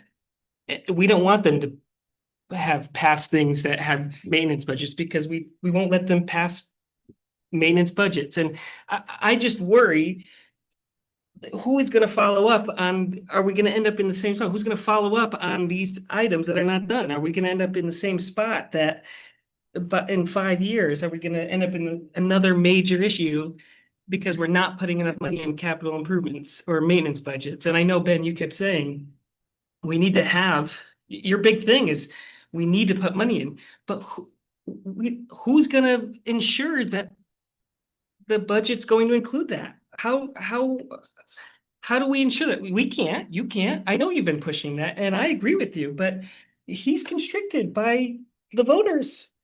He's constricted by me and you. I mean, in reality, he can only pass a budget that we're gonna vote on. I couldn't agree with you more. So that's the concern I have. We're passing a bonding referendum and it's going to be big no matter what, even if we do this smaller renovate to nice, it's still a big pot of money that's going to be hard for people to swallow, I think.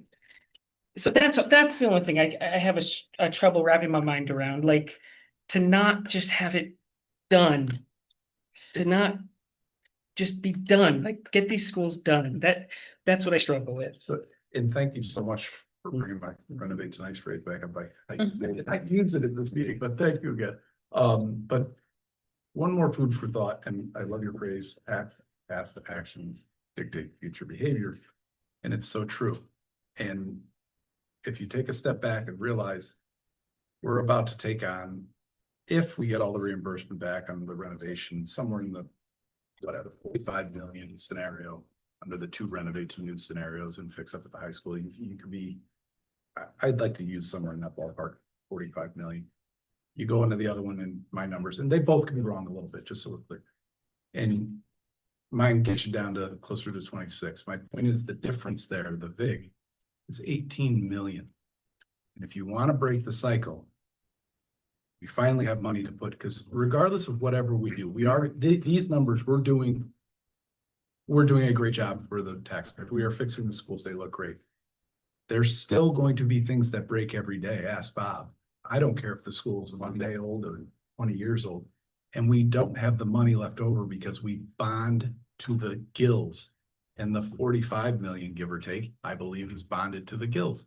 If you choose to go the 26, we then still have that VIG of 18 for when this place still gets a day older the next day, which it's going to, and things are going to break because we haven't fixed them. That doesn't go away. My point is your credit card's not maxed out. If we go the renovate to new, we have 2 beautiful buildings. Not arguing that. There's a cost to it.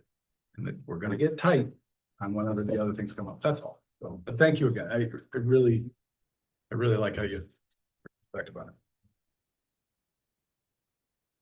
I think it's also worth saying, I mean, and I share, I think, everything, the concerns that Brett expressed. And then I also have this other lingering concern that we've talked about before here with maintaining Brownstone as a 3rd through 6th grade school. The idea of locating 3rd and 4th, sorry, 3rd through 5th. The idea of locating, you know, 3rd, 4th, 5th, we're talking 9, 10, 11, 8, 9, 10, 11, that age range. I continue to have the same safety concerns. I continue to have this worry in my head that we're looking in the next few years at increasing car traffic by potentially 100,000 vehicles a year around that corner. You know, I don't know that we are able to sufficiently address those safety concerns. And so in addition to the financial piece, in addition to feeling like, you know, we would be deferring problems that we currently have for the next 5, 10, however many years, I still just need to express that worry about safety of some of our elementary learners. So if I may, thank you. One of the things that wasn't talked about is the location of the Brownstone from a first responder standpoint is our safest. The hospital's the closest, the police department's the closest, the fire department's physically the closest. You mentioned increased traffic, and you know what? I don't disagree with you. I think there is going to be an increase in car traffic, but I don't disagree, but there's a decrease in truck traffic. Most of our industrial park down there is not really an industrial park anymore. And the ones that still utilize it don't come out that road. And those would be the type of things I think that should be talked about in the future. You know, there's a trucking company now, he goes out the other way. We should be more, the Board of Ed should be more proactive in the future on applications that could potentially affect traffic. I don't see a Mercedes or a Cadillac or somebody going to a spa, all these fancy sensors and everything, as a detriment to that road.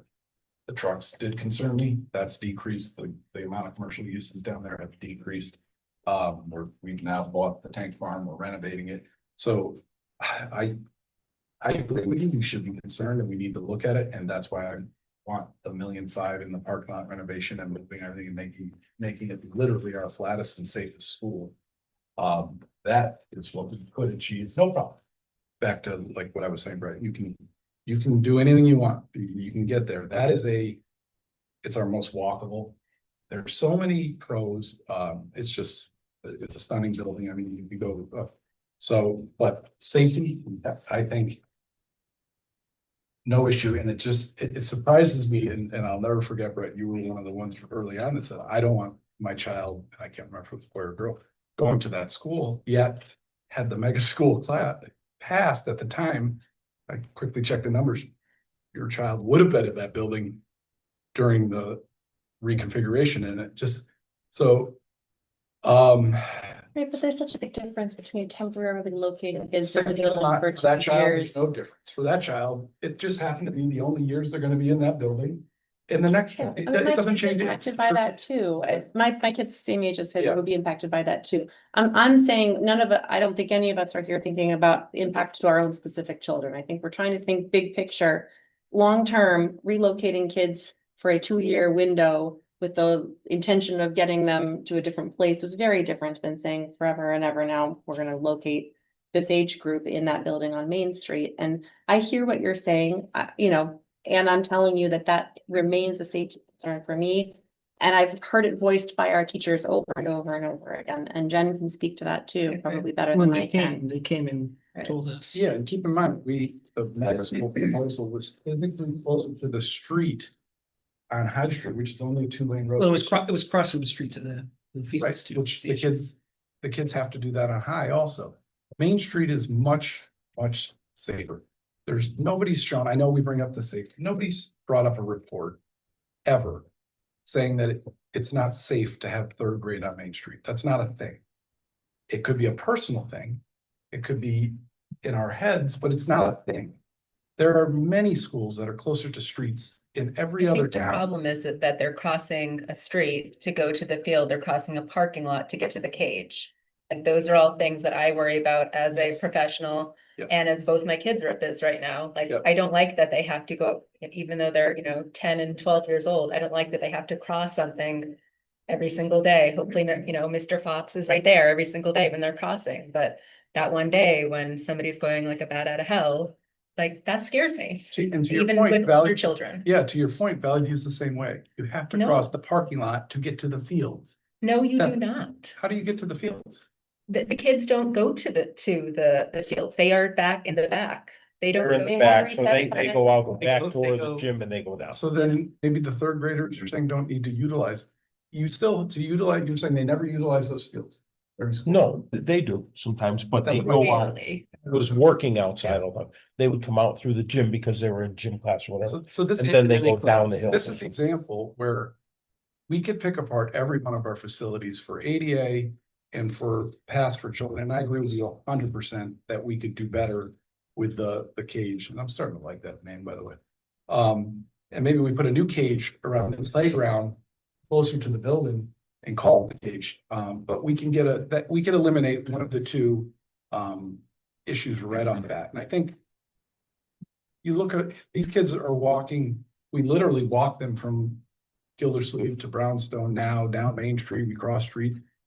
This is a life, these children, You're talking about like a once a year thing, and I'm talking about 181 days of school thing, half of the year. So I think that that's a very different situation. and how many, so how many children have been hit in the park? Because if this, I mean, everybody keeps bringing it up, so obviously I'm missing something. None yet, but Okay, so, We have one on Main Street, including a custodian, 2. yeah, There's a And then somebody got hit on Middlesex. But I can give you the Directly in stats. front I can give you the right, stats. don't forget, you have the same Five people at Portland the children post office. crossing Gildersleeve at the other end, on Main Street, which is 2 lanes, which is more dangerous than 4. Because a driver has the ability to get out of the way on a 4-lane, not a 2. My point is, we could sit here unless somebody shows me a report that school. I just think that you and I are just gonna fundamentally disagree Yeah, on this, yeah. and that's fine, but I disagree as both an educator, as a parent with the opens. Can you agree it would be nice to put the playscape closer to the building and fix that, and that is no problem and doable, and that eliminates crossing every day, and I agree with you right there, I that's- think that developmentally, fundamentally, Brownstone is not a great place for 3rd through 5th graders. So that's where we're gonna disagree on that. But it was okay for putting them temporary, that's the part I struggle with, so. Rarely. But I asked the superintendent during that process if that was any issue doing that, and I know everybody wants to hold their hat on, well, that was temporary, so the way I look at things are. It's either good for one day or not, I don't have this. Black and white, Ben. I mean, you But can't it's- allow that something is workable for a short stretch of time while you get to what the final goal is. but that's To get not. something You better. may not- So we're going camping You might have. without electricity in a couple weeks. I'll do that for a week. I'm not gonna do it So forever. that I get the. Hey, Ben, that's Yeah. exactly, Yeah, so that, the- what did you hear what Brett just So the said? flip side of that statement would be, it might not be safe to put them there for 1 or 2 or 3 or 5 years, but we're gonna do it anyway. So then my question wasn't answered properly when I said, is there any issue putting third graders in that building? I specifically asked back then, and the answer was absolutely not. It's safe, there's no issues. So it's either safe for 1 day, or we could try to spin this into something it's not. It's either safe or it's not. And if it's not, I want to know why, and I want to address the not. And if we can't address the not, I want to stop doing it. It's not, I mean, that's how I look at things. Maybe, and I know you use the phrase that's black and white. It either is or isn't. So we either propose something to the taxpayers that wasn't safe. Or it is safe. It's there. So I don't think That's my that's a point. fair assessment. I think that, Okay. yeah, I don't think that's a fair. Well, I assessment. asked the question at the time, so it is a fair assessment. I literally asked the exact thing I just said. If it's safe, so here's what I think. I think, and to your point, there's gonna be personal beliefs, and I'm not trying to knock it. But you are. No, have your personal belief. But my point is, it's either safe or it isn't. And if it isn't safe, well, then we better not be proposing it ever for any reason is my, So that's it. Thank you, Bob. I've been in it a long time. Real long time. You have to be an engineer. You don't have to be a safety engineer. If you look at all our schools and you're looking at safety based on traffic, Brownstone is the closest to the road. It has the least amount of escape area that we call areas that you can get out of the way from. It will end up being the school that's not the safest. Flat out. But like I said, everybody's got their own opinions. But if you were going to go factual, I'll tell you right now, every other school's going to win. It's farther away from the main road. It has much more of a safety area. They look at area. So if you fence it in, you block it off, you put barriers and stuff to create some of those crash zones, meaning I'm going to end up on the front lawn. It's going to take you a long time to get to Gildersleeve's front lawn. You get a fire truck Where the around kids are. Gildersleeve, Bob. How do I get, I just get it to the 3 sides we have to. Right. How many sides can you get a fire truck on Brownstone? So my point is every. 2 sides. Yeah. Look, so my point is you can get around the entire Brownstone. Yeah, you can. No, I'm saying You safety cannot wise, put where it- people are saying traffic, not fire side. I can go there. And, Right. it would take you a week with me. My Trust me, point if is, we we want to can go sit forward. here and debate. Nobody has ever produced. No, it's a traffic. Document, right? Nobody's all I ever was talking produced a document saying it's unsafe to have a break at the Brownstone. That's my point. Yeah. And I don't believe that to be true. That No one's produced a document. We didn't say that we produced a document. All I'm saying is if we were going to look at traffic related to students in our district, Brownstone will be the one that's not the safest, just because of its location, closest to the road, not the road, well, the traffic doesn't help with DOT. But yeah, the post office, just that section from Spring Street down has always been on the radar for state, for speed, for enforcement, for everything. So yeah, if you were to go do a study, that's obvious that they're going to say that that's the last on the list for safety. It's got more potential for it. That's all I'm saying. Gildersleeve, they cross the same road, but. They do, but the location of the school's farther back, so it gets traffic off the road quicker. Those all come into the calculations on. We've done a ton. Stop signs on Hot Street. We've gone through many of them. No, don't stop people, it's worse. So there's so much into that. Yeah. Thank you. But your numbers, listen, I work in numbers all the time. You're so close to no matter, if you were to reduce your soft costs and you were going to say, I'm going to play the $3 to $5 million gamble on a project, Gildersleeve would be at 22 million for improvements. Brownstone would be at 20 million for improvements.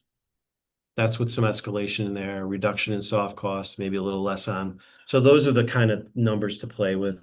You're at 44 million. You want to throw 3 million in to like a scenario that Valley View would stay. We can put money into maybe the gym and stuff. You're at a $48 million number, right? Without moving any of those improvements out over the years. If you look at Gildersleeve, now if you look at renovate to new, if we're going to do anything like that, if you renovate Gildersleeve to new at a $19 million projection, and then you throw the biz in there at $20 million for improvements. Now you're down to 39 plus 3 for, what would you say, Valley View now, right? So you're at a $42 million package. And then you have the high school. Right.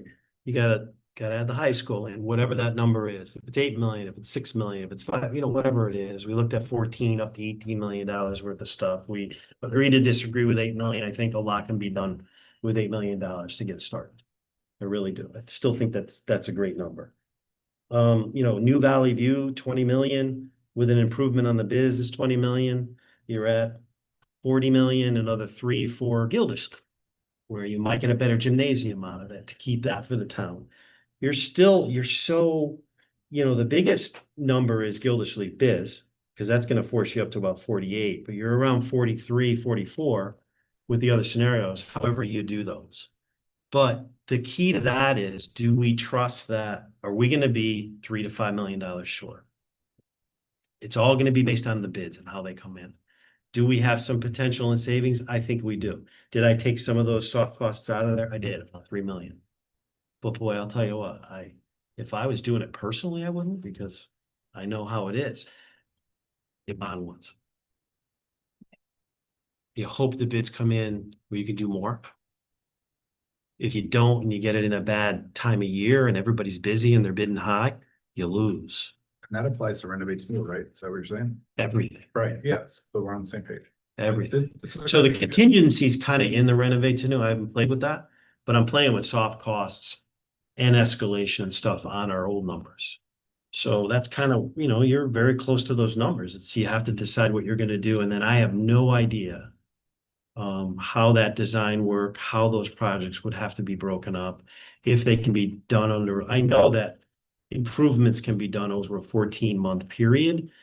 But the minute you occupy any time in there is going to push you out years, just because of some stuff. You just have to wait for the summer, and you can't do a lot of stuff while the kids are active, and it's all dependent on age too. So you can knock a lot out in 12 months if you could start out early. But then there's always going to be work that has to be finished outside of that time frame. And then if you're pushing it out, you can't bid it up front. They're not going to hold the costs. I can't get anything over 30 days now. Flat out nothing. Either I have it delivered in 15 or the price changes when it's invoiced. So that's a concern. So it's, what do you want to do? You're going to spend the money and get 2 new schools if we renovate to new, because they're going to be new. Or are we going to get 1 new school and we're going to try to do the improvements on a school that maybe will be pretty close to new if it's not in bad shape? They all are. This is the only one that'll be pretty close to new because it's 20 years old. Or do we bite the bullet and say, we're going to do, I don't know, we're going to ask the taxpayers to pay a lot of money, but they're going to get 2 fairly new schools, whichever one we pick for whatever price that is. And then just kind of figure out how we're either going to utilize that school that is not going to be used, decommissioned as a school, but it's property for the town. Do we use it for other agencies? And then potentially, God forbid, we expand, the town grows. We can certainly use it for both. It doesn't lose its park and rec value, youth services, food bank, a lot of things that can go in there. It doesn't lose that value, even if we do combine it with a section for schools if we had to, for growth. But you're looking at big numbers either way. I mean, the numbers that we were at for the full consolidation are probably getting pretty close to these numbers anyways, because it's been so long. I mean, those probably would go up from 33 to 37 by now, 36 by now. For the other, What were you saying? Or Section For the consolidation? original five. Consolidation. Yeah, I mean, numbers are moving. Sure they are. Yes, they Yeah. are. I mean, it's kind of scary how they're moving. Very- So like Ben, I knocked the slam thing. You talked about that. I went through really quick and I said, okay, well, the percentages that are gonna cost us no matter what, those are the ones they use. I left in. I took some of the other soft costs out, some of the, fees and things like that. State permitings are never gonna go away. And I got down to like 2.1 versus 3.3. No contingency, So town contingency. to show I'm open-minded, Bob, you brought up a lot of excellent points. so the renovate to new on Gildersleeve, what you have at 20 million? So Yeah. 22? It's 19 on the sheet here, so 20 million. 20, so I wrote 20 million there and then. Yep. Then we go right down where I know we lowered it, but whatever, leave the brownstone at 12. I said our cost renovate to new. Right, it's so potentially another option on the table, because I just ran the numbers, is actually very similar. 20 million renovate to new Gildersleeve. 12 million back at the brownstone. You're comfortable with that 8 million you're throwing around up here at the high school. So you have 40 million, and I was comfortable with the 2 million into Valley View. Yeah, see, I didn't get to the 12 at the bids. I'm at 20. Right, Because I knocked 3 off of that soft costs and escalation. So we're at 20 versus 22. right, so 23. So that's if you don't break the project and look at it. Right. I get. Right, what I you- just used Yeah, the yeah, yeah. numbers. I got what you do with your I numbers backed there. some of the soft costs up. So my point is, if you did Gildersleeve renovate to do at 20, you did Brownstone at 12, you did the high school at 8, which you're comfortable. You're at 40. And then you put 2, you're at 42, and then we'll get approximately 12 back in reimbursements. You're down to 30 million bucks to the taxpayers. I don't know how Wait, $12 million is gonna get us at Brownstone. It's No. gonna get you less. All the same. You got it down to 10 something. Well, Then you need 20. But I at didn't least. do escalation. correct. That's a lot. I don't think it's 100%. That's what I'm getting. Escalation and soft costs and contingency. My point is, Right, I used the 14 original. So you could Right. drop that probably to 18, but I still think we're gonna, well, you there's would that. dro- no, you would drop. There's more that than 3 to 5 million factor. The 4's in there, so you could drop that to 2. So you take 2 out of that, so you're at 18. And then you take the The other, HVAC. then you take the other, You can get some reimbursement. right, because it was escalated. My point is, and we've been. Remember, there's no reimbursement in those numbers, On which ones? those improvement numbers. I thought the roof could. There's those, remember, those numbers that I'm working off of are the numbers that are here. We can back in the reimbursement numbers on some of those, so they will eventually go down. So if you use a 28, that's how you get to renovate to new, we calculated that in. Slam kind of said where we're gonna be, and then we gotta take the 28% out of that. Out of our number. Improvements out of the number. out Right, of so our you got number. our improve, so that's, you got our improvements to like 10.5, correct? Yeah, if you drop the 2 out of, yeah. Yeah, okay, so we got that to 10.5. Mhm. And we're entitled to certain reimbursements, and I know you like using the 28%. Maybe it does have a job to that, Bob. It's probably gonna have up to that. I think you're probably right, so I don't really want. We'll lose on a bunch and we'll gain on others. Right. And I'm not gonna argue that, but my point is. And this is where I'm praying Chris speaks up. I don't believe there's 100%. Jump in the number. It's not going to 20 million. You know, it's not.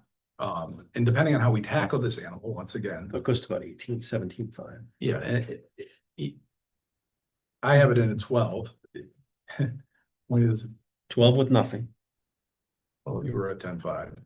Yeah, but 12 is not enough to even do escalation. Take the soft costs out of it. Just go down to Gildersleeve and look at how those numbers, And do you agree like a certain, you know, at 12, at 14, let me just show you. At 14, we went to 25. So just take the soft cost out of it. Just do escalation alone. Right? right, You're at 20. I don't agree with the numbers. If you don't believe with the escalation, that's fine. Then I agree with you. And We I- just I use think the, that's- I think that's how well, I think the roof- old escalation numbers are pretty proven. We know what our escalation was, our percentage increases over the past 5 years. That's, So you could pull one number, pull the boiler out. And what would that number be from 6 years ago to now? And use that as the one example. 6 that years would ago help to them. now, So what did probably we, 140 versus 300. is that what was in the old number? I don't know. I'm asking. Easy. We had the original. Yeah. Yeah, Thank you again. yeah, it's huge. We look at those, we're like, how does that happen Yeah, in 5 years? because But I it's think- easy. It's, you know, not only did it escalate, but it escalated also because it's not available for 29 weeks.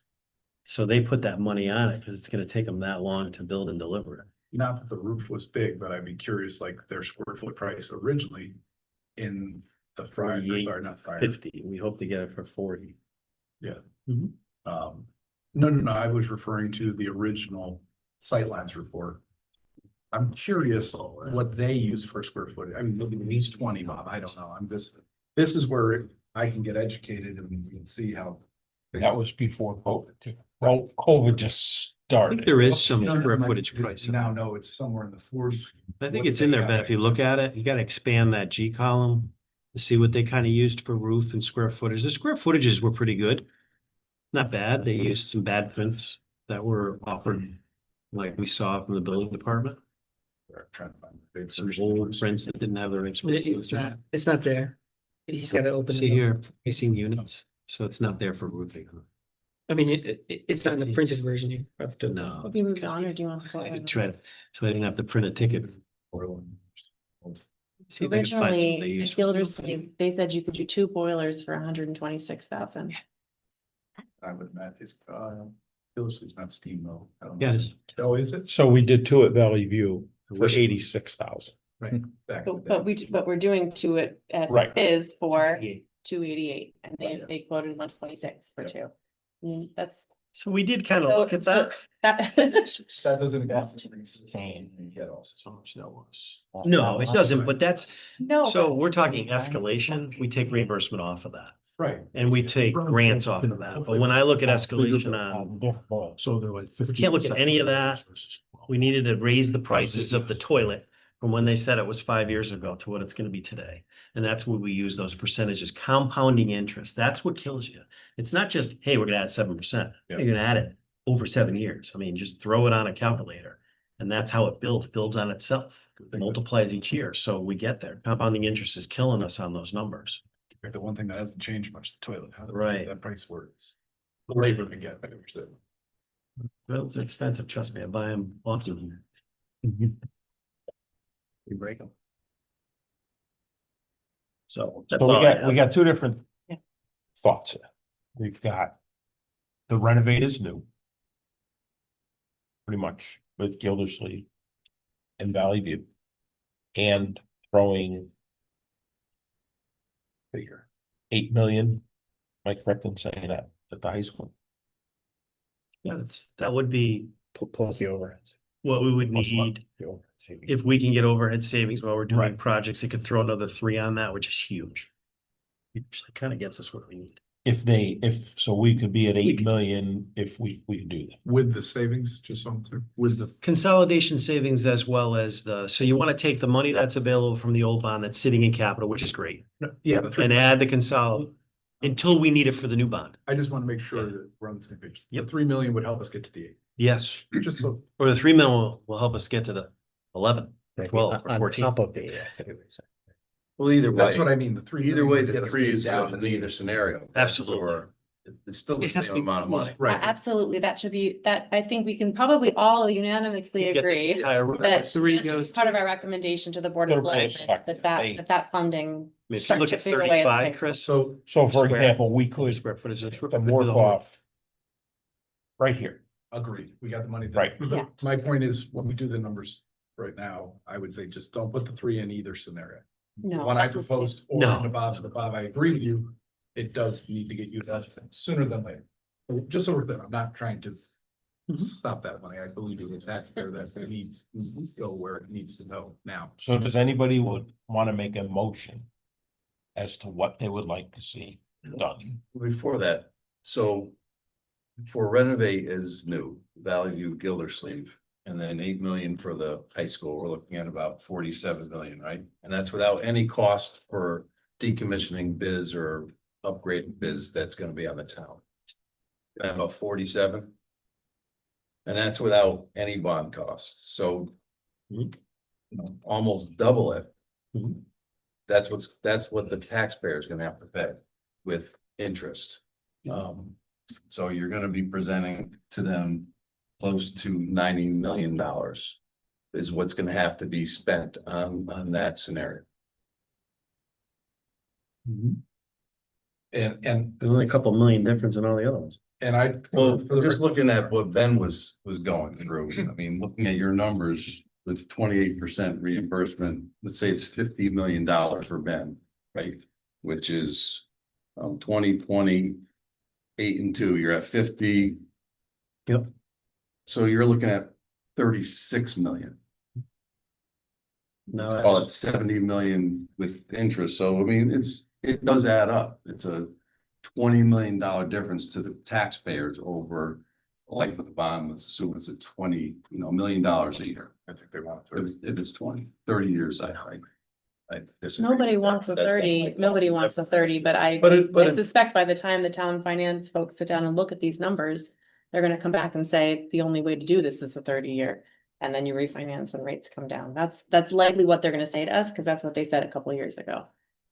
Right. But just putting that out there, that's not on us to say it should be a 20 or a 30. But, Like that- no, just to be clear, Yeah. no matter if that is the case, then I'll get back to what I've been saying all along. There has to be transparency and education. The public has to understand if we're doing 30, why you're doing 30. Yeah. I mean, how many people, and I used to buy a car, if you finance a car, you finance for 3 years. Now people have financed them 5, 6, and 7 years. We just bought a camper trailer. You can finance that up to 12 years because it's so expensive.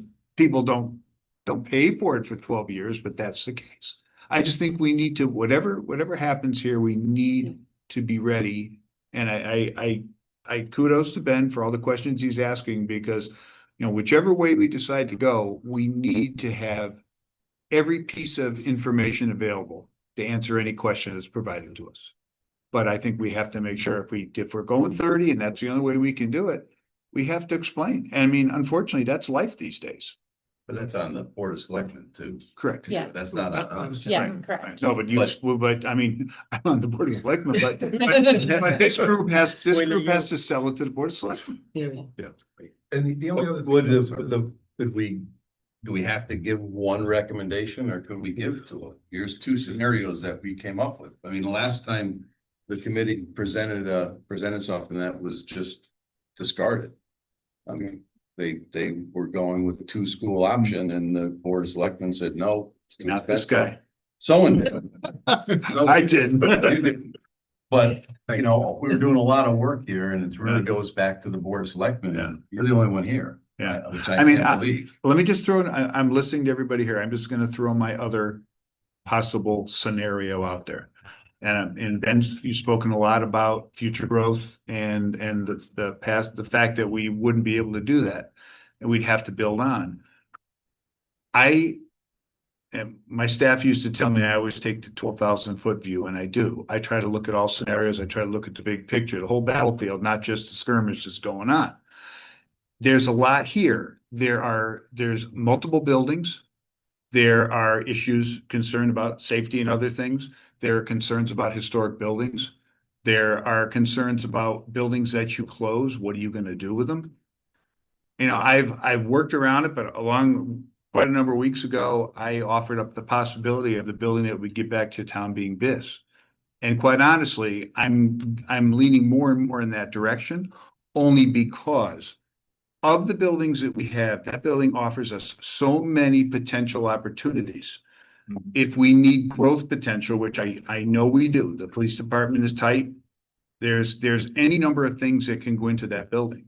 Stepping back from the flexibility of it, I went to school there. I think you did too. I mean, the front building was built as a 9 through 12 school in 1930s. The 2 additions on the back were built to accommodate 6th, 7th, and 8th graders.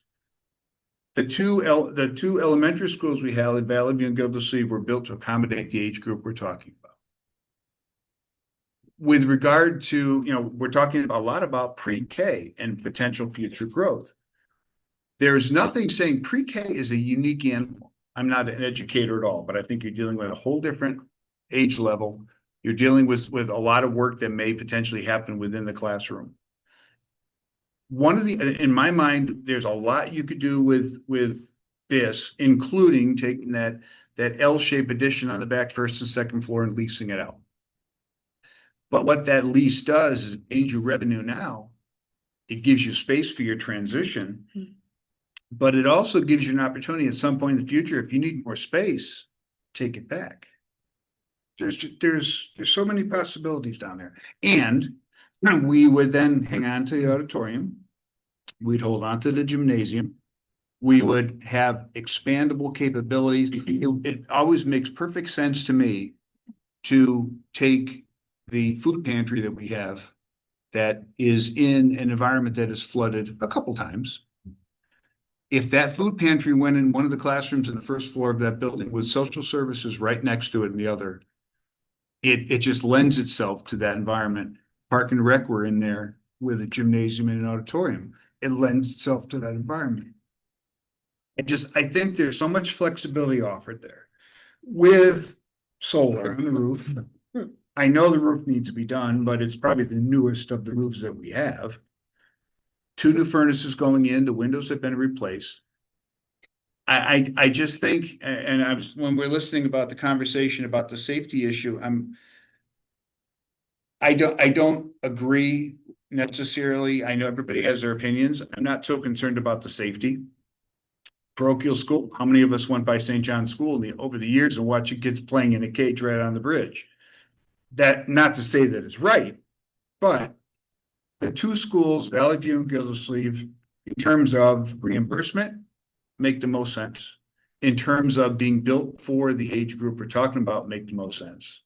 And I think BIS makes the most sense with flexibility for anything we want to do, up to and including if at some point the spa and Main Street in Portland take off, then the town could lease that building for some other entirely different purpose.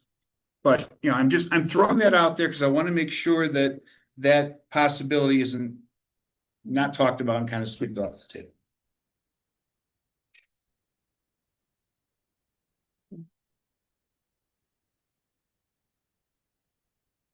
Now, I totally muddied the waters, but. No, I don't think you muddied the waters. I think that you're articulating something that certainly I agree with the bulk of what you just laid out, but I think that I agree with you that BIS has a lot of uses for our community, including as source of revenue that would help to pay for some of. Well, when we were doing the walk improvements. of this, and we're in the main hall of the original high school, and the conversation came up about how much wider it is than a currently required hallways. That's that, a lot of that building, especially the original high school, it's like trying to put a square peg in a round hole, I think, in some respects. In terms, I mean, we can get additional funding for it, but bottom line, you're still trying to make a 100-year-old building into something that's modern, which was built for a whole different purpose. The other issue with BIS for me is that we had all the teachers come from BIS, and the quote, I wrote it down. They came twice, and both times they used the words, I don't have it here, but it was something to the extent of, if we have to keep BIS. Their preference was to not keep BIS, but if we had to, they didn't want us to piecemeal it, tape it, Band-Aid it as a fix. So the idea of capital improvements scares me with BIS, but one of the things one of the teachers said, one of the 5th grade teachers said was that I hadn't even thought about for safety was, with the other 2 schools that are actually designed for that age range, you can send a kid down the hall and you don't have to think about it, but you have multi-story floor at BIS. So if you've got a 3rd grader and you got to send them to one of the elective rooms or something, and it's a bigger school. You're sending 3rd graders now. You're already worried about sending 5th graders to the other side of the building, but now you might add 4th or 3rd graders. And she talked about the idea, she couldn't even comprehend the idea of having to send a kid to the nurse, or I hadn't thought about that. That was just something that there were other security issues for me, but that was something that, unless you're working in BIS, I guess, it was enlightening to me. So I have issues with BIS. I mean, you already know that. But all the other things, the positives of handing it over to the town, I really like too. Not to say that I'm against other options, but I can be sold I'm still renovation. hanging in. I mean, I But could be swayed in maybe one but direction or it would be another. hard to sway me on But- keeping businesses. But I think, I'm looking at the schools that are built for the purpose they were built for. Yeah, I think BIS was the least of those 3 schools in Yeah. terms of its purpose for the age group.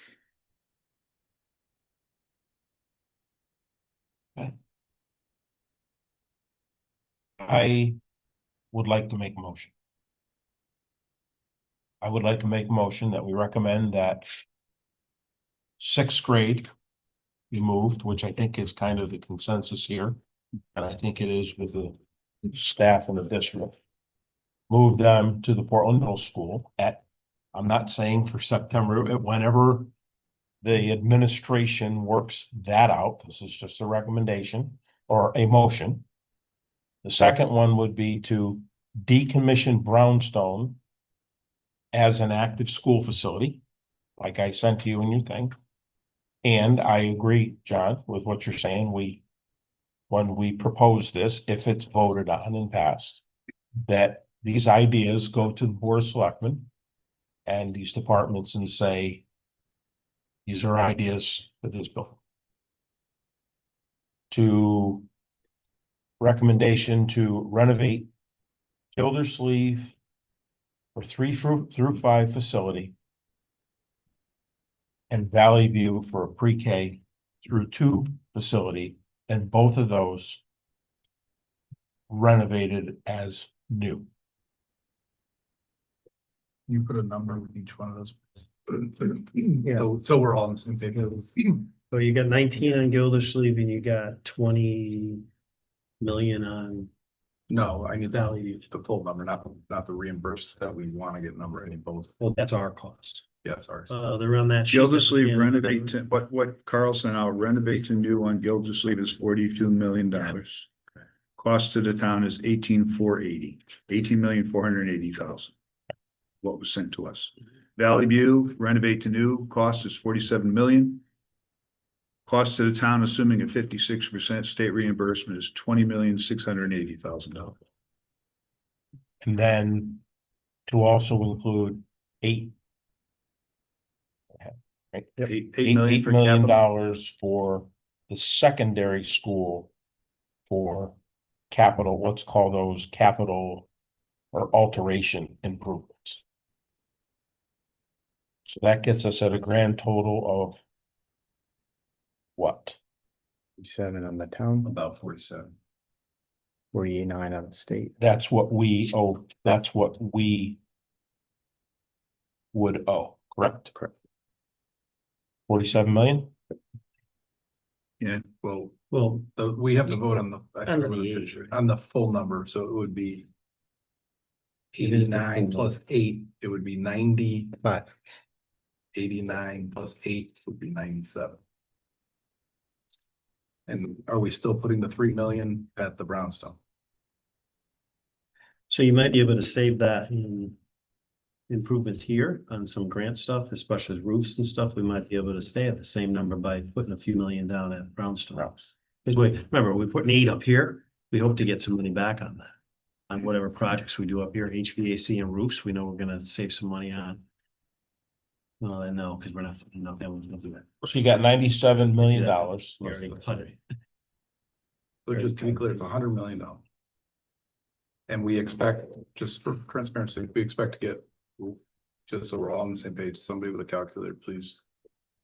At the 8, I believe is gonna be a solid number, right, Bob? That's after reimbursement, or no, I don't want to. Oh, no, the 8 is just a number we're using for improvements. That we need, okay, Yeah, so that's because not we're gonna we're at change. 14, so there's, I made that Right. mistake by saying, oh, we're gonna save Right. money. No, we're not even. So are we adding 3 million to Brownstone or not? But I mean, my recommendation all along has been to make the improvements that are needed to be able to, for the town to be able to utilize the Yep. facility, rent it, see if they can cost neutral. Yep. And if they can't, and it becomes a burden to maintain it, they have the options to move forward with whatever they want to do in the future. Maybe the market's better. Maybe the area has built up, maybe the spa adds value to it. I don't know, but I think they have to utilize it for a little while before they'd be able to measure that. Christ, it'll be 3 years before they'd even be able to take it over. And if we put the 3 in, I'm assuming we would get some reimbursement back out of that. Even if it's. Well, you're gonna get more. Even if it's the You'll 1/3. be able to do more with some reimbursement. Right. So if we did it at $100 million, 56% of that coming back to us, am I correct in saying? Add up approximately to 50? 100. We got Not off the hook, you take So- it out of that. But so to do, Carl, to do what you are about to do, I believe it should be the 42 and the 47 are going to get 56%. Does that sound right, guys? Yes. Which would be Maybe. like 39 million, give or take. I got the numbers right here. Okay, and then That three, I do believe we would be getting maybe $1 million back out of it, about a third, according to the renovate numbers. Because it's still gonna be a public use building, so that would bring it down, so that would be another 2 to the taxpayers on top of the 8, so just call that 10 on top of the 39, so it would be about 49 or $50 million, or in that vicinity with that With the- proposal. both That would of be those. taxpayers. With this and That's everything. I don't It's believe we everything. missed it. That's everything. That's the brownstone. It's Valley View, that's Gildersleeve, that's everything. That's a all-in cost to the taxpayers after reimbursement, 49 million, give or take. And the referendum would be approximately 100. Before bond costs. Would be what would be on. the Yeah, referendum. Just so we're. These are the costs to the town or to us? no, you gotta take the total cost, then take 52. So what's the total cost we need to put on that? Yep. What were these numbers, 20 million, was that? Those was are, that? you already did. Well, those. yeah, I guess I'll make a Okay, so- stage something. You guys are- 18,480, that's to us, 20, Here- 480 Wait a plus minute. to us, plus we said we'll be paying about maybe $1 million back, so 2 million. Doesn't matter, just Make use. sure you're in discussion. Okay, plus 3, This one I'm Plus guessing. 8. So I got, Well, I would also ask that we 39. break this down 39, and not Not do 49. a one big vote. I think we should, there was so many pieces. 40. Can we do I was gonna vote say on that each too, piece one at a time? especially like the There's sixth been grade some moving. discussion already that. I know the cost to us is 40 I million. got 40, I don't know, you got 40 The million. cost to us would be 40 million. Even with the 8 and the 3 in, because you're taking even if you just did the 2 schools. Totaled those with the reimbursement at 56% and then just added the 8 and the 3, we're at 39 million. No, What's that? No. no, Didn't work. 49. no. No. 2680 and 39, 42. Oh, you 26, 26. 26. 26, yeah. 26, 680. Yeah, it's about 47. I million. said the wrong change. thing, that's right, 26. We just said it because there was so much conversation. There's no clean motion at this point. If we could just take them one recommendation at a time, a motion, a second conversation and a vote. I think that would be cleaner than trying to vote on all of it, because some people might like part of it, not other parts. Can we do that? Yeah, you can do one at a time, absolutely. So how do So here, I would make a motion that we cancel we. my motion? Right, Right, we have to. Well, we never had a second, so it's. that's right. So you're pulling it. Yeah, Here's yours. You're I'm sure my- withdrawing. I would We've make a created make a discussion. motion that we've already voted on this, so this is an easy one, that we relocate grade 6 to Portland Middle School. That we recommend. That we recommend the relocation of grade 6 to Portland. These, and let to be clear, this is all recommendations to the Board of Selectmen and the Board of Education. I second that. Discussion. I like that idea. I like that idea too. This is the easiest one of the night, the easiest one. of the night. So no discussion? Nope. Darcy, do you have anything on that? Should we lose Darcy? I'm here. Okay, so we just made a motion and seconded that we, first of all, we're gonna break this down to pieces. Move 6th grade to the secondary school in the middle school side whenever the administration Deems appropriate. deems appropriate as to where we are at what level with that. We have a second to that motion. And now we're asking for any discussion. We didn't, are you have anything input in that? No. I don't mean this to sound silly, but I thought we had agreed upon that already. We did. We did. We did. We're We're just warming up. 18,480. Okay, no, I'm just making sure. No, I mean, as long as we're clear, it's not for the coming school year, because people are going to read that in the minutes and say, what do they mean 6th grade's moving? As long as it's clear, it won't be for fall of 2025. I think that's the way it has to start going, is that 6th grade needs to be up there. So it wouldn't, we would probably, and asking Charles, would not happen before the school year 2025, 26. 25, 26 would be the earliest. That's this year. That's you mean Being- 26, 25. Sorry, so yeah, no, we're not moving them now. Okay, so it would be in the fiscal school year 26, 27, is that correct? If everything goes well. If everything goes. Right. Okay. No, I just think that should be made clear if the public is going to look and read back on this. Okay, I agree. That's Yeah, because Okay. you gotta loop that. so So that's. we have a motion, so we had a second.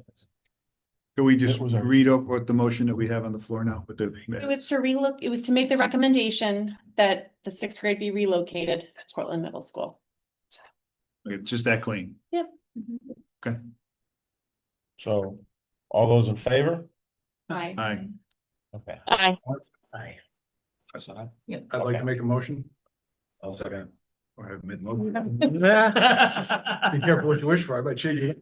I'd like to make a motion that we renovate Valley View to new at, I believe we're using the number of $42 million with an overall cost to taxpayers of 18,480. No, what'd you say? Lakeview? Gillis, sorry, did I say Valley View? Yeah, This you is said- Valley View. Thank you. So can you back up 1 second? Okay. I would like to make a motion to renovate Gildersleeve to new at a cost to the taxpayers of 42 million with a potential after reimbursement being 18,480,000. Same motion. I'd like to make a motion to put $12 million into the brownstone. I'd like to make a motion to put 8 million into the high school, middle school complex. And in the same motion, I would like to put 2 million into the remaining Valley View school with a grand total of $64 million to the taxpayer and after reimbursement, approximately 31 million to the taxpayers. Can you just repeat it? It's.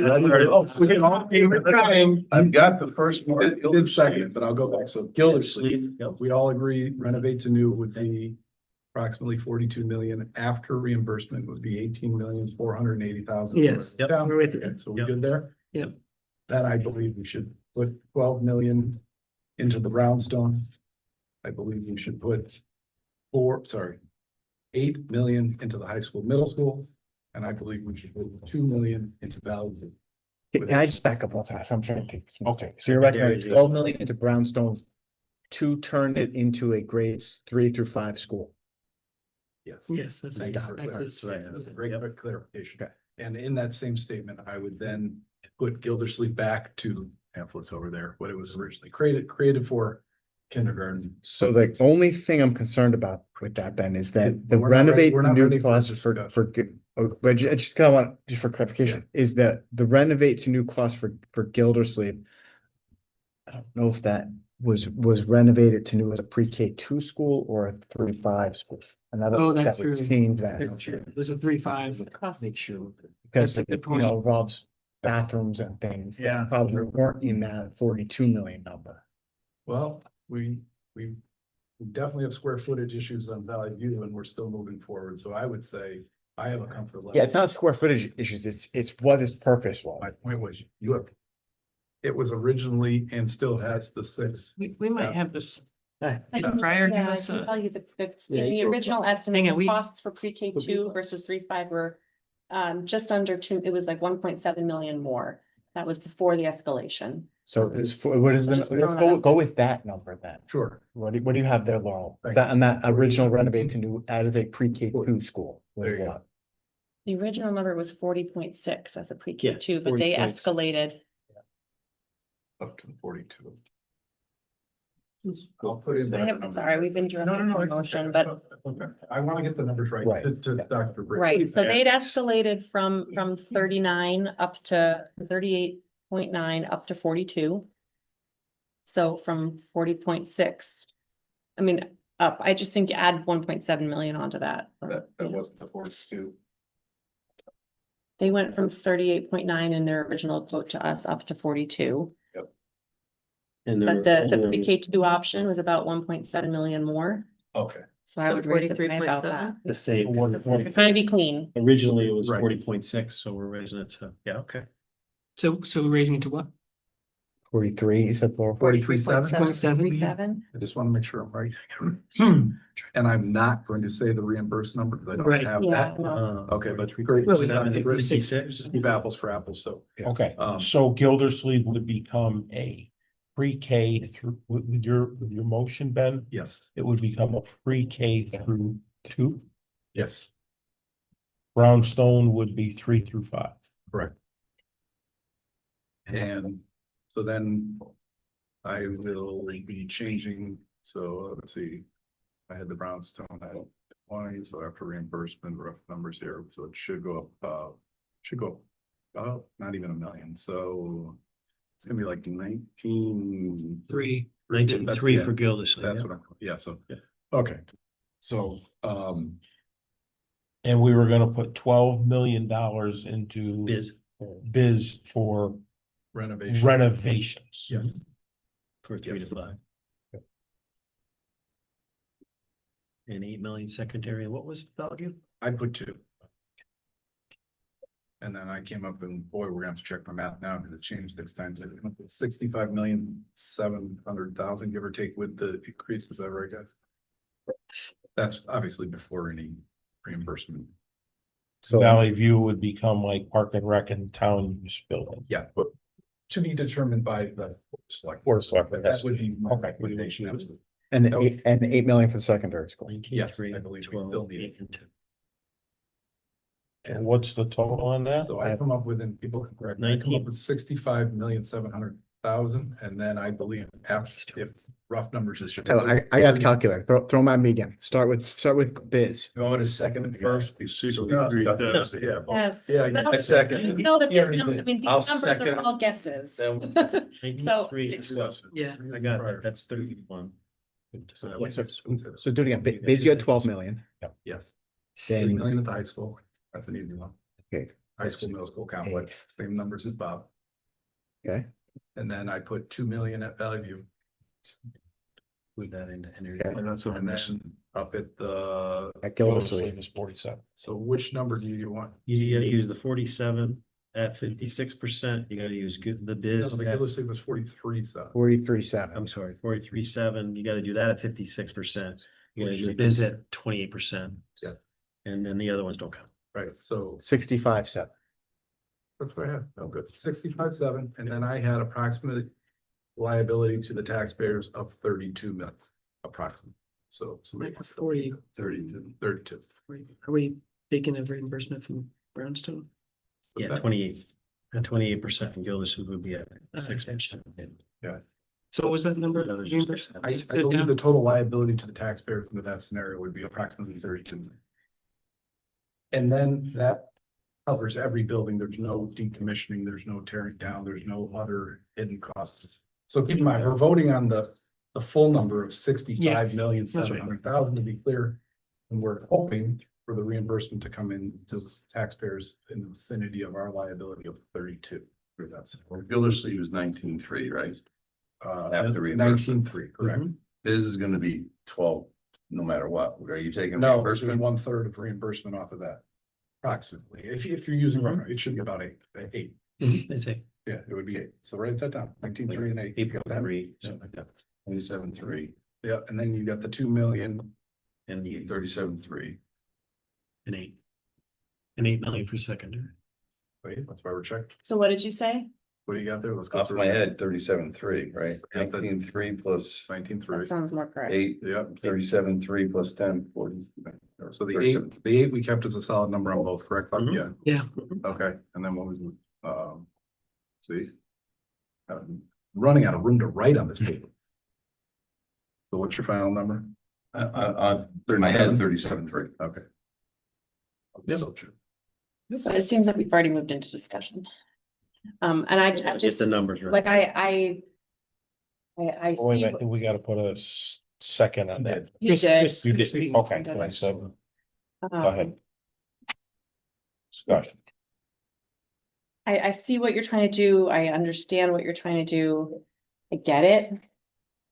I can't vote to support something that I don't think puts enough money towards making Brownstone an acceptable elementary school, and 12 million is not just is not a number that reflects what the numbers we've been looking at show us. It doesn't include the soft costs, it doesn't include escalation, it doesn't include contingency, and I think it would get us half a project. And in my mind, that's, you know, we're not fulfilling our obligation if that's what we recommend. So I can't support that, in addition to all of the concerns that were addressed earlier about Brownstone as an elementary school. So I won't be able to support that. Anybody else have anything you want to add to that? Yeah, I mean, the plan is solid, but I have to agree that my numbers show that we're probably $5 million off on Brownstone. Without soft costs. A lot, well, with a reduced soft cost, but without the projected soft costs, we're about $5 million off, just on escalation. Using the old numbers. While I don't disagree that we gotta come to the voters with a lower number, I just have a fear with doing something like this along the lines of what Laurel said. I don't want to push this thing through and have everybody think this is gonna happen and then find out that 12 million isn't enough for this. That's my fear.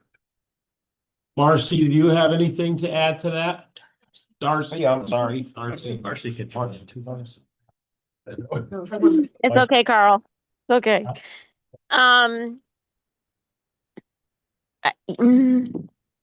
Yeah, I think it's stepping in the right direction to even see a framework that might have potential to work, because this is the first time we've seen any sort of change of a school not being a school. I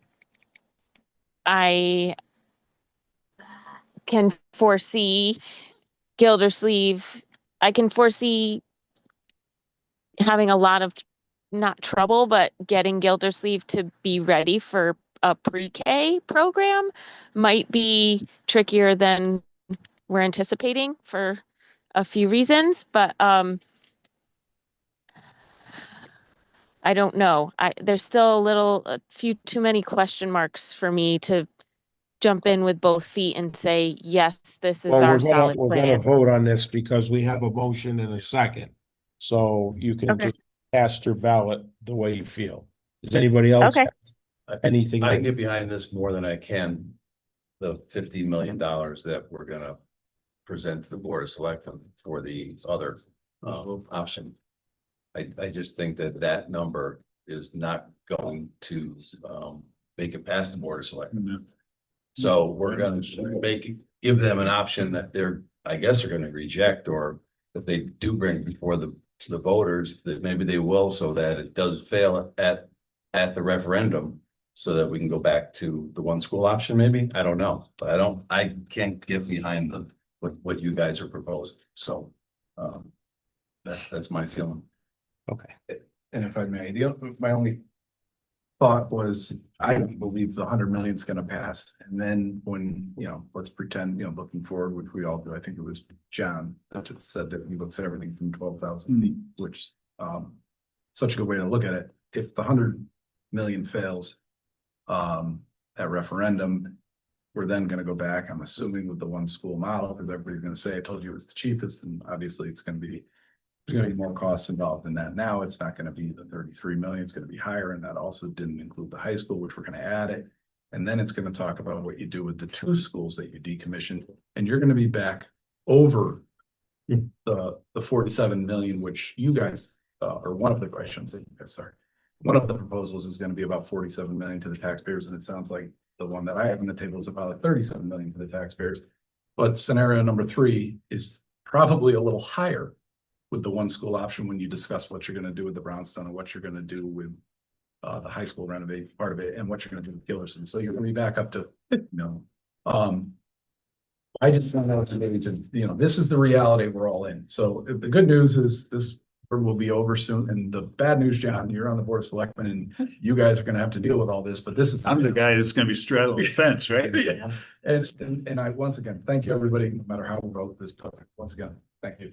So all those in favor of the proposal for Brownstone for 12 million, Gildersleeve for Renovation. renovate to new for, We said 43.7.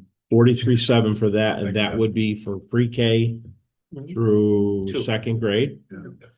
Brownstone would be grades 3 through 5. And then the secondary schools would get 8 million for capital repairs and improvements. And we would put 2 million to Valley View School to renovate that for town services per se. Yes, Is that a good way to put it? yes. All right, so So, Oh. yeah, okay. all in favor, say aye of that proposal, Aye. Aye.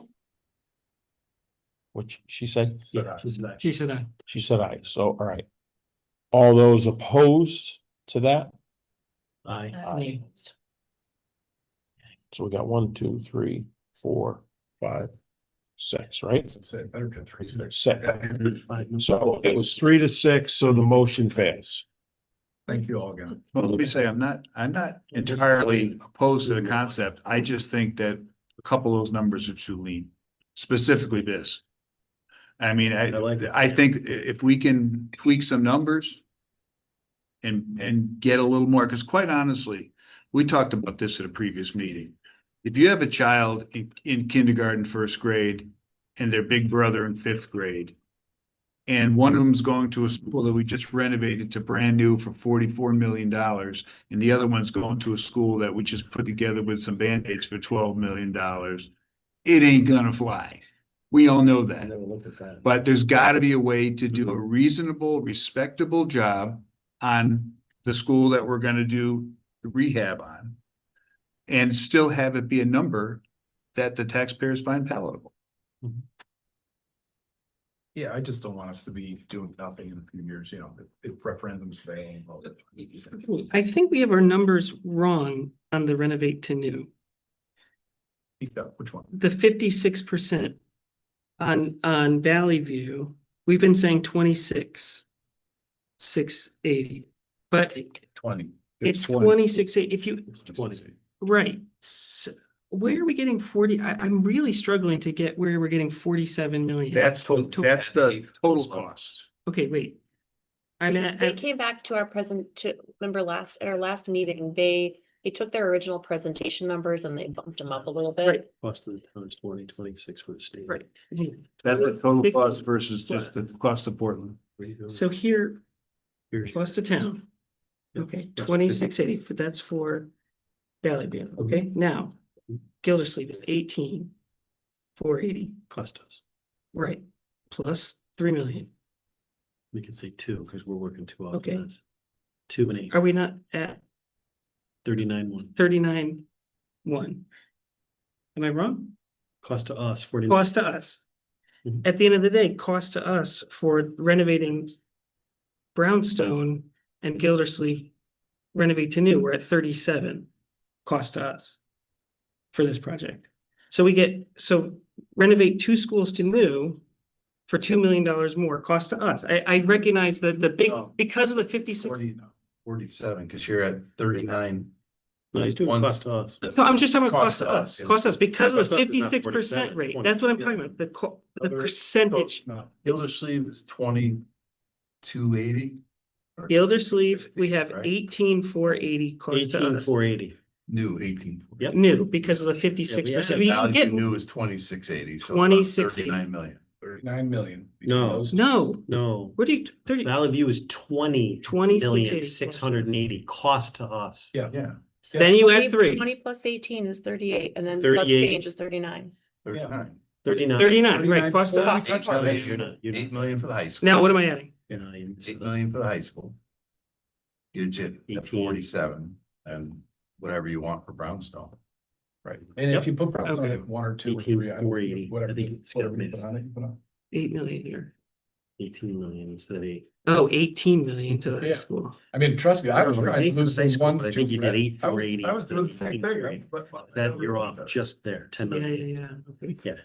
Hey, good news. We all agree. The numbers are big anyway. you slice it. They are huge anyway. And I just, whatever happens at the end, I really hope something gets passed, the worst thing that can happen is this thing just keeps failing. And I know everybody may say, hey, let's go back to the one school model. It's gonna fail also. It's still big. It's the biggest number. When you put a number in for Gildersleeve and a No number in. one's talking about a one school model. No, We're looking at the numbers that are in front of us, Ben. I just, Yeah. we're no, Yep. that is not part of the conversation right now. We are looking at the numbers we're looking at, and it's like, no matter which way you slice it, it's really freaking expensive. I think we have to, we have to 36, reasonably, 147. we gotta reasonably It look does. at this. And if any of us is just going through the motions, so this fails to move on to one school model, that's not what we're here. No. for. You know, the fact is that whatever we decide here, I'm looking at it from the perspective, like I said, I'm straddling the fence. I'm on the member of Board of Selectmen too. But I think we have to come up with a number that is reasonable yet respectable. And I said this at the last meeting, again, getting back to this thing, this drum I've beaten forever, which is educating transparency. The last project for that money, people were getting one building. We need to explain to them that even if we can find a way to make this reasonably cost, but even if it's priced higher than it was before, for the price we're giving them, they're potentially getting 2 restored buildings and money to do the secondary schools and some money to take the remaining building and do something that it needs. We have to explain in that manner. It's not gonna fly. But I mean, I think we have to look at this and be honest with ourselves and try to come up with something that's gonna fly and something that's gonna work and something that's reasonable.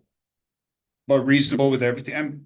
Good Lord, this group has spent how much time going through every freaking line item, looking at every school, walking through every school.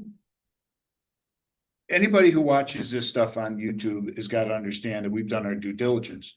But I think all that work is for naught unless we can come up with something we can agree with and something we can logically explain to the public and to the Board of Selectmen for that. Yeah, I agree. I mean, if we're looking for something the last 20 years, we need to be at 43 on that number. We're looking at 20 years. We're $5 million short on biz, and that's my opinion, to get biz to a point where we're gonna feel comfortable for the next 20 years. It's a very old school. To Could bring you, it up, could you do, instead of 12, could you do 20 on biz and get done what you need to get done? no, I said we're 5 million off on biz. So you're saying Ben's 17. original motion that failed was 12 million. That was the only No, line. I'm saying if you made that 1220 Yeah, and added 8 million to our 65 million number, we're still well below 100. yeah. But would that be a number where you could reasonably provide decent renovations? So that's good. I think if you were at 20, you'd be going renovate to new because you're gonna get most of that back and be at that number. That's true. Yeah, you have to look at that. So I if we're realize gonna that. go. Come back around. We're gonna do those big improvements. I just think we're short to get to where we need to keep that school solid for 20 years. I think we're more at a total of 43. Yeah, Alright, you're I'd short, and that is also Gildersleeve disregarding, and- right, and that is disregarding the piece where we have our teachers telling us that for teaching and learning I purposes, didn't go there. Valley View and Gildersleeve are better facilities for that. And we would will we still have the cafeteria in the basement? Will we have money to move the cafeteria? No. So we aren't actually solving into the fundamental issues of biz, which So- just I'd fix like to make another motion. I'd also like to make a point that there were many teachers at the Brownstone that approached me that did not want to come here because Dr. Britton is here and they know his position. And I respected that, and that's why they didn't speak. So it's not all the teachers at the school. I want to be clear, or all the staff. My next motion is I'd like to make a motion now adding Bob's 5 million to everything else I just said to speed it up. So let's just add 5 million to the Brownstone on the original motion. And we'll revote. You gotta say the whole thing. Anybody else have a motion though? I don't, So, So you can be at Valley View with 2 million. No, You'll save at 43.7. This at 17 million yes, and the secondary schools at 8 million yes. for a total of $70,700,000. Is that right? You're adding Yes, 5 but million. to Did the- you Yes, and did you, yeah, you left the 2 million at Valley View, yes, then you're correct, it totals at 70,700,000. With the portion to the taxpayers. If we get all our reimbursement that we hope would be approximately $42 million. That's 43, right? Did you just make that a motion? I did, and I need a second. I'll second the motion. Luckily, I got one.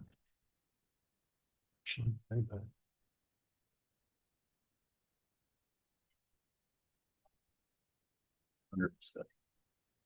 Actually heard it.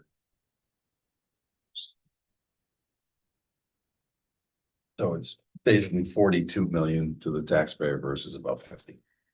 And keep in mind, if we get all the 43. reimbursement. And both numbers could change, because they could. We're doing our best. Okay, so everybody's heard that, right? Yeah, can we just repeat that one more time? Sorry, just want to make sure I have all the Yeah, numbers. And it's been seconded already. so. Yes. And so to repeat the numbers, I think, John, do you mind repeating them one more time? You did something- It's Valley View is $2 million. Gildersleeve is $43,700,000. This is $17 million. And the secondary schools are $8 million. And I have that totaling $65,700,000. That was the original, it's the total 70. No, 77. Oh, I'm sorry. You just forgot the second number, 700. not to prove, With the cost of taxpayers, of approximately 42 million. approximately 42 million. Any discussion on that?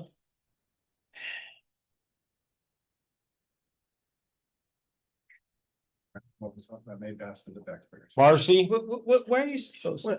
Darcy? I'm sorry, constantly calling Marcy. Darcy, did she hear that? I can hear it. Okay. Mhm. Okay, so you just heard the motion that was made and seconded, correct? Yeah, I hear everything. Okay, Brett, you had a question? I didn't hear what you were asking though. It just feels like we have to sacrifice all the things to keep biz. We have to, and I understand the idea, the rationale is the space, but we have to sacrifice all the things from our priority list. We have to sacrifice all the things that the teachers came and said. We have to sacrifice the things that we can't do by not renovating, like that we seen and discussed when we were there, when we talked to the administration, like the cafeteria in the basement and the other issues with the school. Because of say potential space issues that may come in the future that we don't know, but that we may have in the future. As opposed to, and I agree, we have issues with the money. I'm not, and we have to get something else. I don't disagree, but why are we not talking about other issues, potentials like renovating New Valley View and then renovations to Gildersleeve? because we have a motion on the table. Oh, right no, now. no, I mean, I'm talking to Ben specifically. Why Because I is think- that I think such Bob a? did a very good job convincing me that Gildersleeve under a renovation scenario would end up costing about the same as a renovation. So to answer your question, I think Bob. So, yeah. I think Bob did an excellent job in changing my mind here tonight that Gildersleeve probably needs to be renovated to new. If it was just so close to me. And yes, we're gonna sacrifice square footage under that scenario, and I'm aware of that. Yeah, I was just gonna make sure 7,000 square feet Yeah. needs to we come got- off we're- it. We're cutting 7,000 off the building. Mhm. It was part of the prior. Hey, I get it, but you're gonna get renovate to new, Wanted to make sure. which somebody may want to propose just renovation. You do just renovation, you can get us down to like 30 million. We could do this a few scenarios. That's what I'm asking about that. Why business and not? Because Bob convinced me that, well, first of all, Brownstone, I think those repairs will bring it up. I believe there's a town right now that's doing almost an identical year building. I believe it's Greenwich. They're literally doing, I believe, a 30s building, and they're doing the same thing, and it's achievable, and it's gonna be a beautiful building. I'm certain Greenwich is not having the money issues that we're. and it's- They're not worried about spending money on. talking about which account. Yeah. See, we can agree on a lot of things, but to your point, I just, But the reason I proposed it the way it is tonight, I think Bob did an excellent job proving or showing me that there was some. And I also believe he did a good job showing me we can get Brownstone to around 17. And I'm not saying you gotta vote this way, but I just think this is a solid proposal for the town. I'm just trying to get it down to something. All the other scenarios, we already know, we got 100 million on the table. We got, you know, they're all big numbers. And then if you look at it just from a liability standpoint to the taxpayer, you're talking 49 million for one scenario, 42. These are all big numbers, but we got to get behind something because start putting interest on all this too. So Well, I if there's agree. a $5 It's million just- difference, it's really. I just can't, really I tight. can't get behind something that sacrifices so many other things. I don't think we're sacrificing anything. I would like you to. I disagree. I just can't. I can't. Ain't amount of time. So if you renovate to New Valley View, you don't lose square footage, you're at the same, with the same amount of money in biz. Do your numbers. Say that again, Bob. again. My head's getting foggy So- now. Valley You- View looks at about, it looks to be about 20 million our cost. Yep. At a renovate to new. Mhm. If we put 18 million into biz, get 28% back, we're at 13 million. It's 33. You throw 8 and 2, you're at 43. Did you mean biz? Or did you mean? Biz, Gilders? I'm sorry, biz. All right, Valley View but biz. before we go into Yeah, that. but we'll call the motion. Right, but I'm. We got a numbers, motion and a numbers. motion seconded. Problem is, you're gonna discussion. vote for stuff without really looking at all the packages. That's what I'm concerned about, because Valley View does play. Switching Gildersleeve to Valley View is huge as far as square footage. But wait a minute, I want to follow you. So right, this one would have to fail, but I want to Right. understand what you're saying. So you're saying, Trying to my keep only up. fear is I think Pryor's gonna come back. We're gonna have a couple $1 million discrepancy and I've already put my reasons on the table early on. We potentially have a couple 1,000 square foot discrepancy, which equates to a couple $1 million. So I have some very big fears and I believe we'll see what happens in time, but that's my. So I covered it because mine was, But at some point, maybe that's another. mine was the 56 on Valley View, 18 million going to biz at 28% is about 13 million cost to us. So if you said 17 million, you're saving $1 million on your projected maybe 2 million loss. So we're right there. I mean, I just want to put that out because your numbers are the same, but there's one caveat there. You're not losing 7,000 square feet. At Gildersleeve's plan, we're losing 7,000 square feet. There's plenty enough space. We have to actually get to add on to that Valley View plan. But what would we put for a dollar amount for what we do with Gildersleeve? Or sorry, yeah, Gildersleeve. when we- I did the same, So- 2. And I just followed the same suit. Throw that out. yeah, I think that's a. It's crazy how that number ends up being the same, Yeah, we keep throwing it around, right? Beth? but it's the square footage that I'm concerned about. We all talked about not wanting to knock wings of our schools down. But if we renovate to new, we are. We are. Right, and so you know what? With that If the motion fails, maybe I'll throw another one in and then we can continue and this will be over shortly. Okay, does everybody understand the motion? All those in favor? Say aye. Aye. All opposed? Opposed. Just because. Now let's talk about what we just said. Marcy? Now we're talking about. Darcy? Make sure I got mine right. Charles, would you I call her? can't vote if you don't call me my name, Carl. I apologize. That's hilarious. Charles will be addressing you from now on. I'm tired. I'm exhausted. How do you vote, Darcy, on that? Valley View. It's just-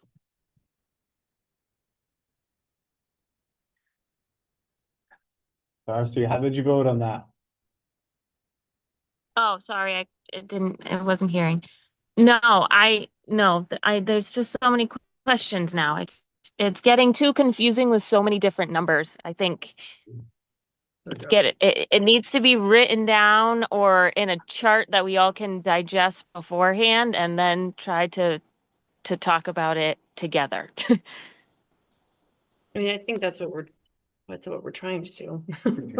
Would you like? No, us- I understand, but everybody's throwing out different numbers quickly and it's this percentage and this percentage and let's add it here and it gets confusing very quickly. Yeah, I hear you. Well, All right, well, you got these. 43. I would like to make a motion that we make the recommendation. We voted and the motion failed. Yeah, 2-6. She was a no. Yeah, She the did. motion Just- failed. just- Darcy or Marcy? Marcy got it. Darcy, are you voting twice?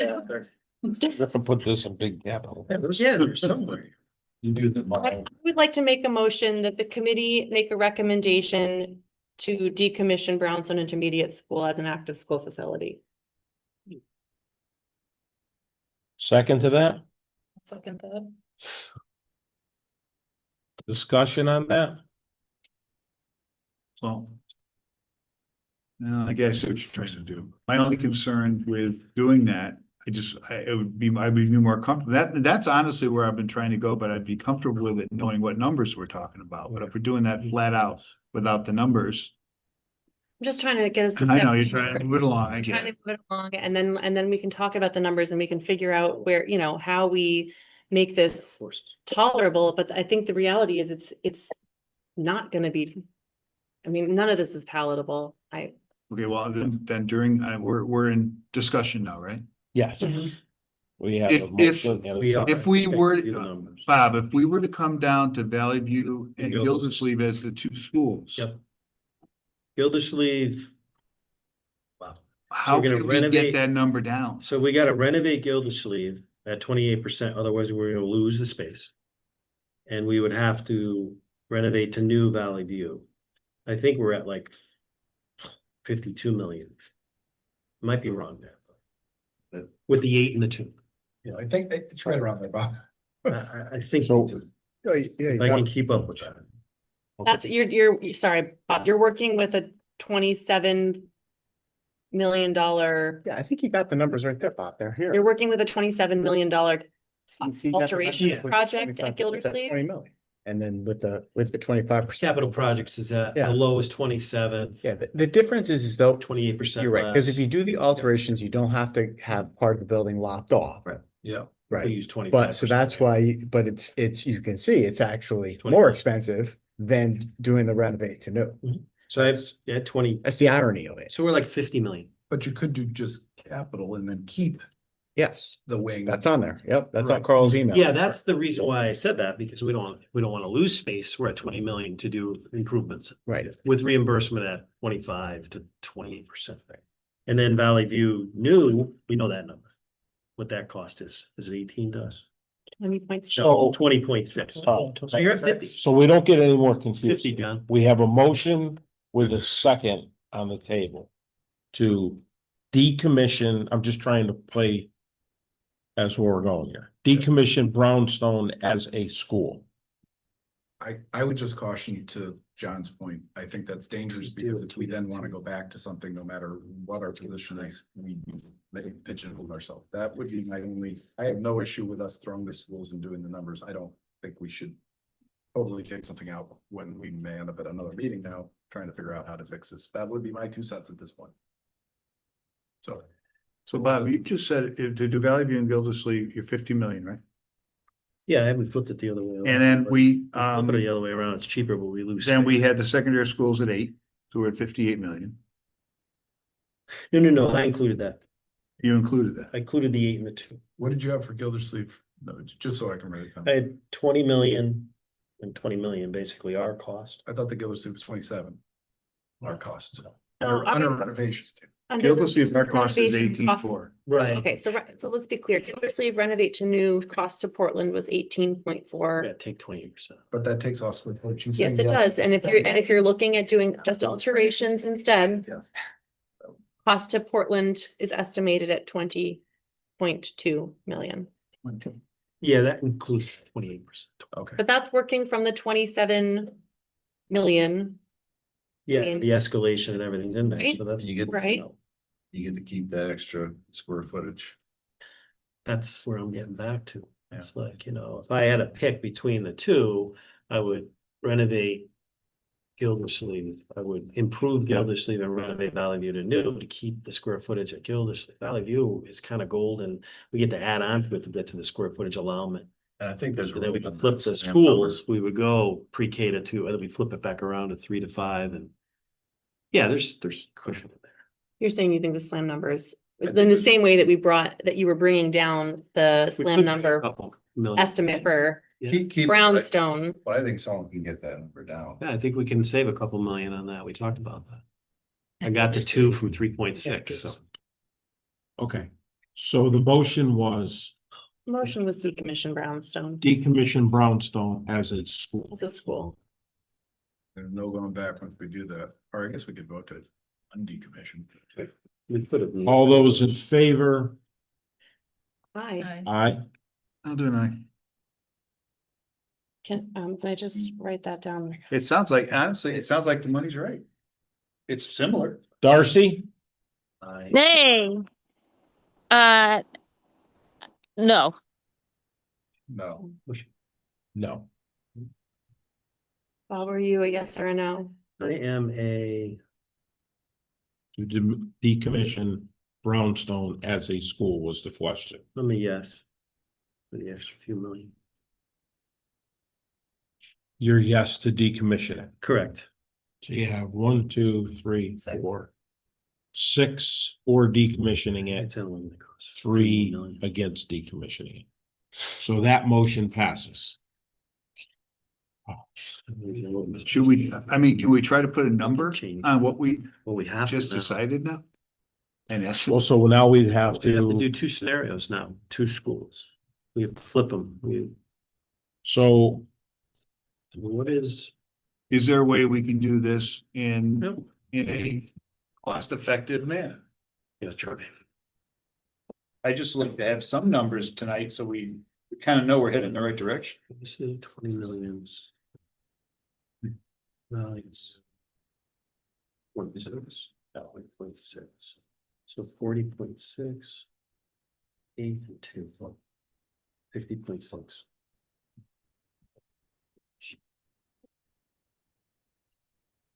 Do it the other way.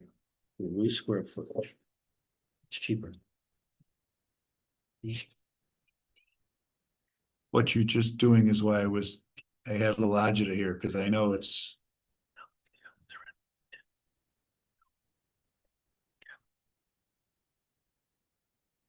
The question is if you think that there's padding in the SLAM estimate for Gildersleeve, how much padding do you think there actually is? And I guess I'm putting that to those of you who have expertise in the field. I think there's some, but. I went from you're 3 still point. Coming out to about the same numbers. Yep. Yeah, I think it's a better option, but you're still coming out to, let's say, the same number. 47, 50 with Brownstone. 6.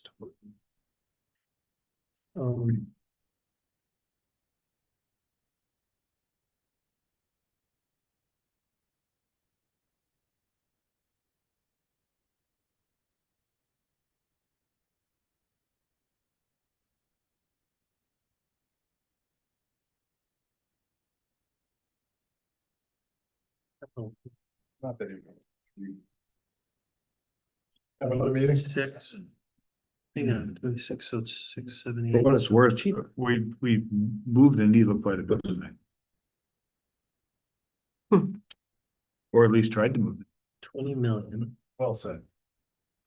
So I'm locked in at 50.6 million for Gildersleeve renovate to new. no, No, Renovate. Gildersleeve. You're trying to suggest a renovation plan that no. preserves square footage or no? So Gildersleeve is renovate Correct. at 20 million and Valley View is 20.6 million renovate to new.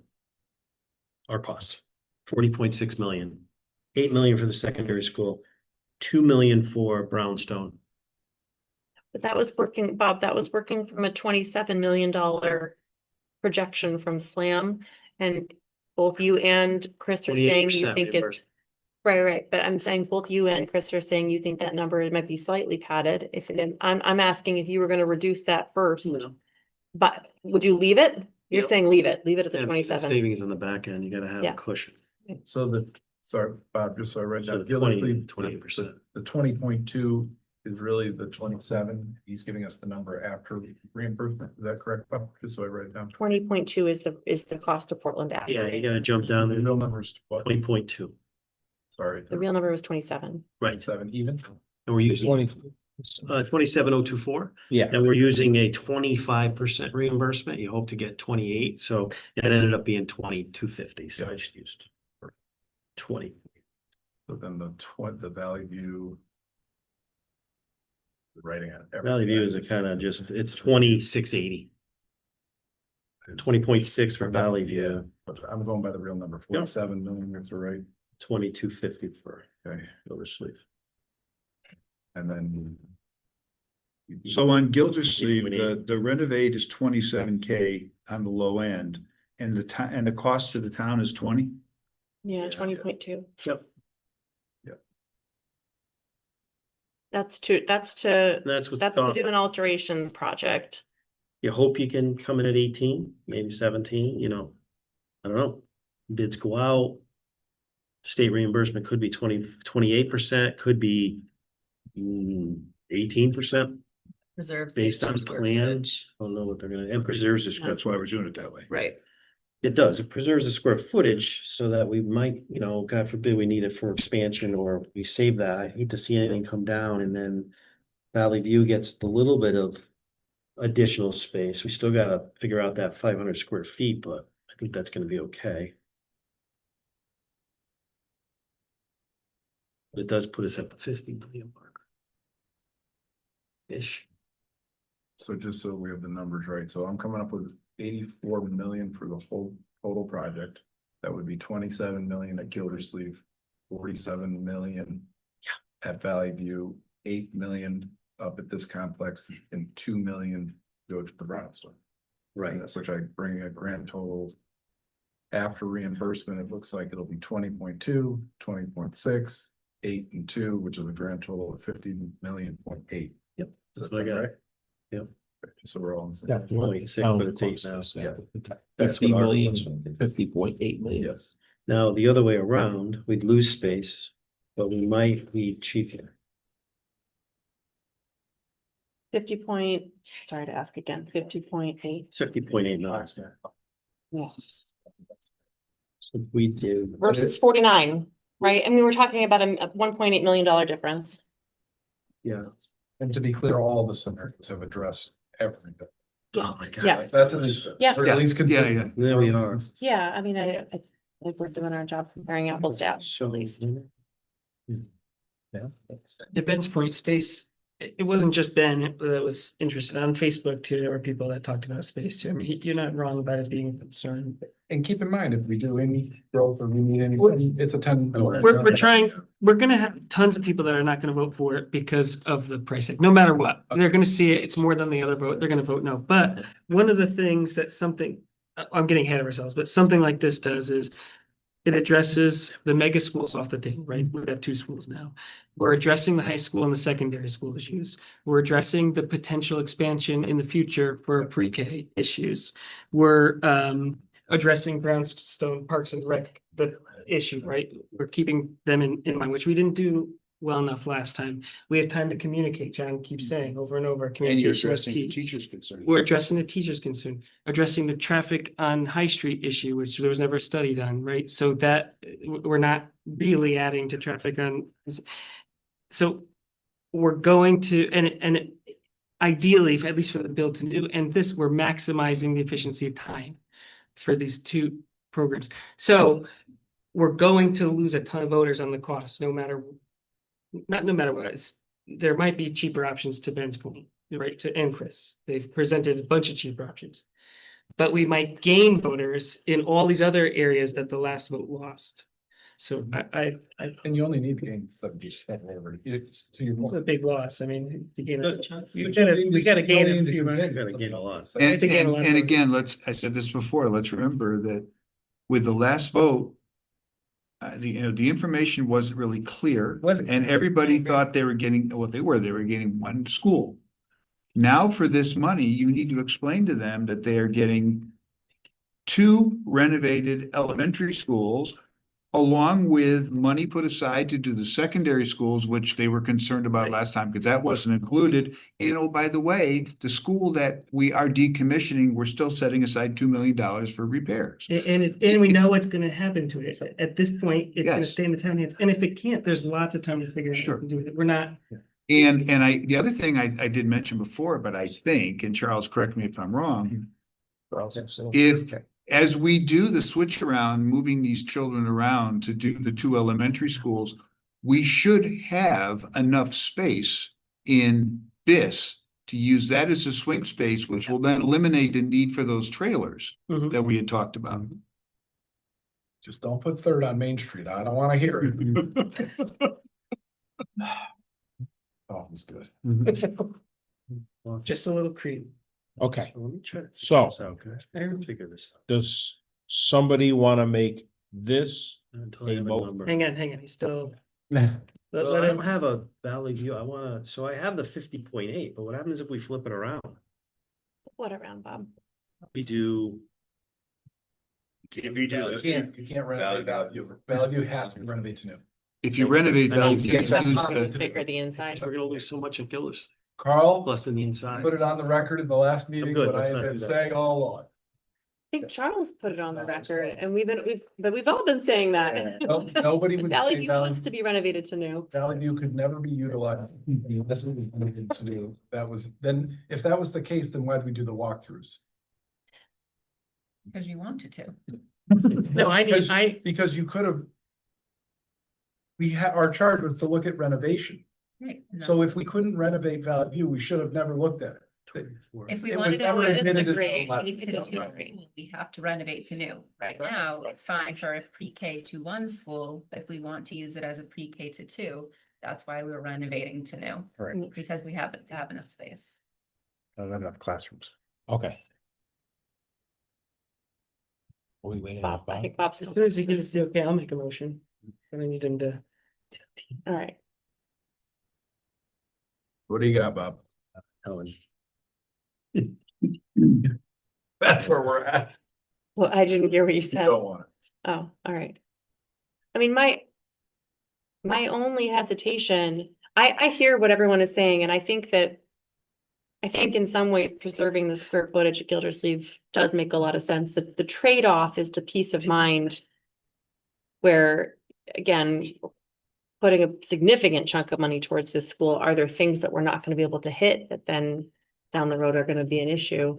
That is certainly still something that I think we're gonna need to wrestle with a little bit, but I absolutely do hear what you're saying, Brett, that it solves a problem. It creates a little bit of a safety net. Space wise. What's up, Bob? They're like 47 from the opposite, Or the opposite of what? of the 50.8. That's But Yeah. you gotta say that again, because I don't know what you mean by. the only opposite. problem is, the opposite is to renovate to new Gildersleeve. You lose 7,000 square feet. Yep. And you make improvements to Valley View. Those numbers based on our sheet here come to about 47 million, our cost. But we can't But we're not just doing do it, improvements just saying. to Valley View because No, we it's can't fit. You won't Pre-K get too. Okay, It doesn't two. physically work unless we renovate. Valley. And that's that, we'd have to reconfigure the whole, so I just wanted to throw. Wait, it why out are you there. doing that to us? You guys made me do numbers Wait, for the past 6 wait, you- months. Okay, so here's an interesting question, though. I mean, not that this is gonna muddy the water, and I That's fine. really shouldn't even No. say it. But could you just do improvements to Valley View and keep it a pre-K 1 school? Make Gildersleeve with the square footage that it has a 2nd through 5th grade school with 4 grades, and if you're doing it as a renovate to new, is there adequate square footage to make enough classroom space? I think the short answer, potentially. But boy, talk about throwing another. I know, I'm sorry, and I already regret do saying believe- I it. do believe that it potentially. could. But that's, I mean, that's where we're here. You don't Those are lose that discussions you have to have. Like I said. You don't lose the square footage. But you don't get the reconfiguration of Valley View. But if we do that, then would we have to lose square footage? No, because it would, Then we're just back to tight. we're just back to where we were. Yeah, Okay. because we're, the gain to the district would be at Valley View, And some you- gain. Would, Mhm. It would we be- gain square footage at Gildersleeve then if we put We'd have- another grade? You'd probably get that. No, somewhere. it would almost become a wash, but Wash. if we renovate to New Valley View, you gain the square footage and then you only renovate Gildersleeve, you have the excess square foot, potentially. Yeah, you know what, though? The cost to the town that's lower here is for a project that's smaller. So that assumes a smaller amount of square footage. I feel like in the end, we'd find ourselves right back around with the same numbers. So I'm gonna still- withdraw my thinking out loud. I still feel like a pre-K to 2, that's like those primary grades. Yeah. And 3 to 5 is Yep. those upper elementary and. I just agree. Those cohorts just They go go together. nicely together. I agree, Jen. I agree. I agree with that. Yeah. Okay. I So, was ready to make a motion, I think. correct. You wanted to make a motion on Yeah, this? yeah. I'll make a motion. I was gonna tell you what the motion is. Renee? Well, okay, Gildersleeve renovate. I mean, renovation. we're renovating Gildersleeve to nice Capital, capital Call it, bond alteration. alteration. alteration. Yeah. Alteration. 20.25. Yes. Yes, All right. 20.25. Yeah. Yep. We're renovating Valley View to new. 47, cost to town, 2680. We're throwing 8. We'll be throwing For the that secondary at school? the secondary schools and 2 to biz. Two to biz. Yeah. To keep it in the, for like a total of 50.8, right? Yes, 50.8, well, sorry, the motion would say approximately 84 million total. 50.8 after reimbursement, the expected reimbursement. So, Anticipated. so Okay, just, much better. just to make sure that we're clear on this. Valley View, renovate to new, Correct. Yes, $47 million. correct. 20.2 million cost to the town. Am I correct in saying that? 20.68. 20.68 million. Okay.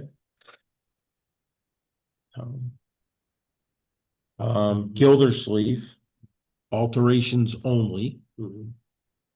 would be 27 million, 27,250. So 27 to 50. And we're figuring, Wait, I'm 20, questioning, the 27. 250 was on the 20. Right, sorry. it was on the It's other. 27. I apologize. 27 million. 27. And then how much to the town on that? At a 25% rate. 20.25. 20.2. 20.25. There we go. Hopefully we get it better. Hmm. Nice to do better. on- Okay, and then we're gonna do 8 million to the secondary school. Mhm. Now, can I just interject there, and since we're talking this thing through? With the 8 million to the secondary school, isn't that's where we've been talking about having some kind of a budgeted sum? That's how we're getting there, right? With the 3 million, Do we need to explain that anywhere in this motion or no? Or are we getting ourselves into trouble? I think it might be better to say it up front. If we're saying we're talking about 8 million for the secondary schools, and this is how we anticipate getting there. how about after this motion, we make We- another motion to make that clear? Okay, I'm with you on that. Which I think everybody's willing. to Okay, do in that, can I just say this? I agree. Special note, which was in your thing, we recommend applying cost savings from the consolidation to address infrastructure needs at the secondary school and incorporating $8 million into the bond for the roof replacement, HVAC upgrades, and new air handling units and miscellaneous priority upgrades. At this time, we are not sure if the state will HVAC. renew the HVAC. The state will renew the HVAC grants, but I believe, I'll explain that. okay, Go through your motion, because I Okay. got some important carve outs. That's 800. Okay. if those grants are renewed, we would be eligible for 51% reimbursement of the 8 million. Right. Does that make sense? No, because maybe, but no. For the sake of the motion, Let's finish this one. and Let's- then- Let's do this. Yeah. We can talk, We can because that's all. Let's not cause Brett's motion. Okay, And then 2, we'll finish it up. And then Yes. just Yeah. do to is. Mhm. Okay. So that's the motion. Motion has been made. So recap, it would be 84 million on the referendum with approximate cost to the taxpayers of 50.8. Does that sound right, Laura? Yeah. That's the number we got. That's the, That's what we got. that's the number. I'm gonna That's what my math is. and again, Happy with renovate tonight. new is at Valley View. do. Yes. Gildersleeve is capital like alterations only. Gildersleeve Yep, for a 3 to 5 elementary school. yep. Secondary school is 8 million. Yep. And Brownstone would get $2 million. The other, oh, sorry. Okay. No, it's still under discussion. No, Well, just- the- no, I need a Second second. that motion. I'll second it. The other thing is, no matter what the cost, the idea of not renovating 2 schools to new, people will like that. Even if it was cheaper to renovate 2 to new. People won't be able to hear that. Maybe, I'm The- not sure I'm there. It will now. No, so the three people that are watching. The idea of that we're doing capital improvements to one. We're doing it for a reason because we're trying to save space and it actually makes sense for the values of the town, what we're trying to do in the future, all the issues that we might have in the future. Yeah, it was. But there's also something to this, what it sounds like you're making two brand new schools. I think there's a positive to that. Like PR. But you're addressing the other two issues, you're addressing the school that, Stressing for schools. yeah, schools that. And the school that's not used anymore, you're addressing some money towards that for the benefit of the town. Mhm. And we're addressing here to continue, we're adding a grade up here, continue the education up here for another 20 years. In a Yeah. solid foundation. I mean, I think that this is a plan. I think maintaining Valley View as a pre-K through second grade school is really smart. I think this is a plan that will, can be made to work very well for teaching and learning in our district. From that perspective, I think it's going to be good for kids. It's going to be good for teachers. These numbers are just astronomical and they're hard to swallow, but Very hard. but they all are. And in my mind, this plan, I think to your point about preserving square footage at Gildersleeve, it makes sense in that regard too. So the only Do thing, we need to be clear that the 2 million towards biz is to help or support Parks and Rec? Well, support the town in Yep. general for, Yeah. just because they may have a different idea than us. it's, Yeah, the idea with the recommendation, Darcy, for the 2 million, it would be to put it towards making Brownstone a usable space for the town, whether that is, all of the above of the things we've talked about, whether it's having space for Parks and Rec and youth services in the food bank, whether it's leasing space to Oak Hill or somebody else who wants classroom spaces in the back, whether it's some other purpose that hasn't come forward yet. But I think that if we can put a small, a chunk of money into HVAC, and I think Bobby had said electric, and whether there's a portion of the roof or whatever it is, like that gets us an important step towards that space being usable by the community. Right. I just want to make sure that we say that, like on record, that people realize that biz, because they're going to hear decommission biz, and I'm telling you, people might panic. But if we say, well, we're planning to, it can be used for all of the things you just said, Yep. people might take a breath and be like, okay. You're right, Darcy.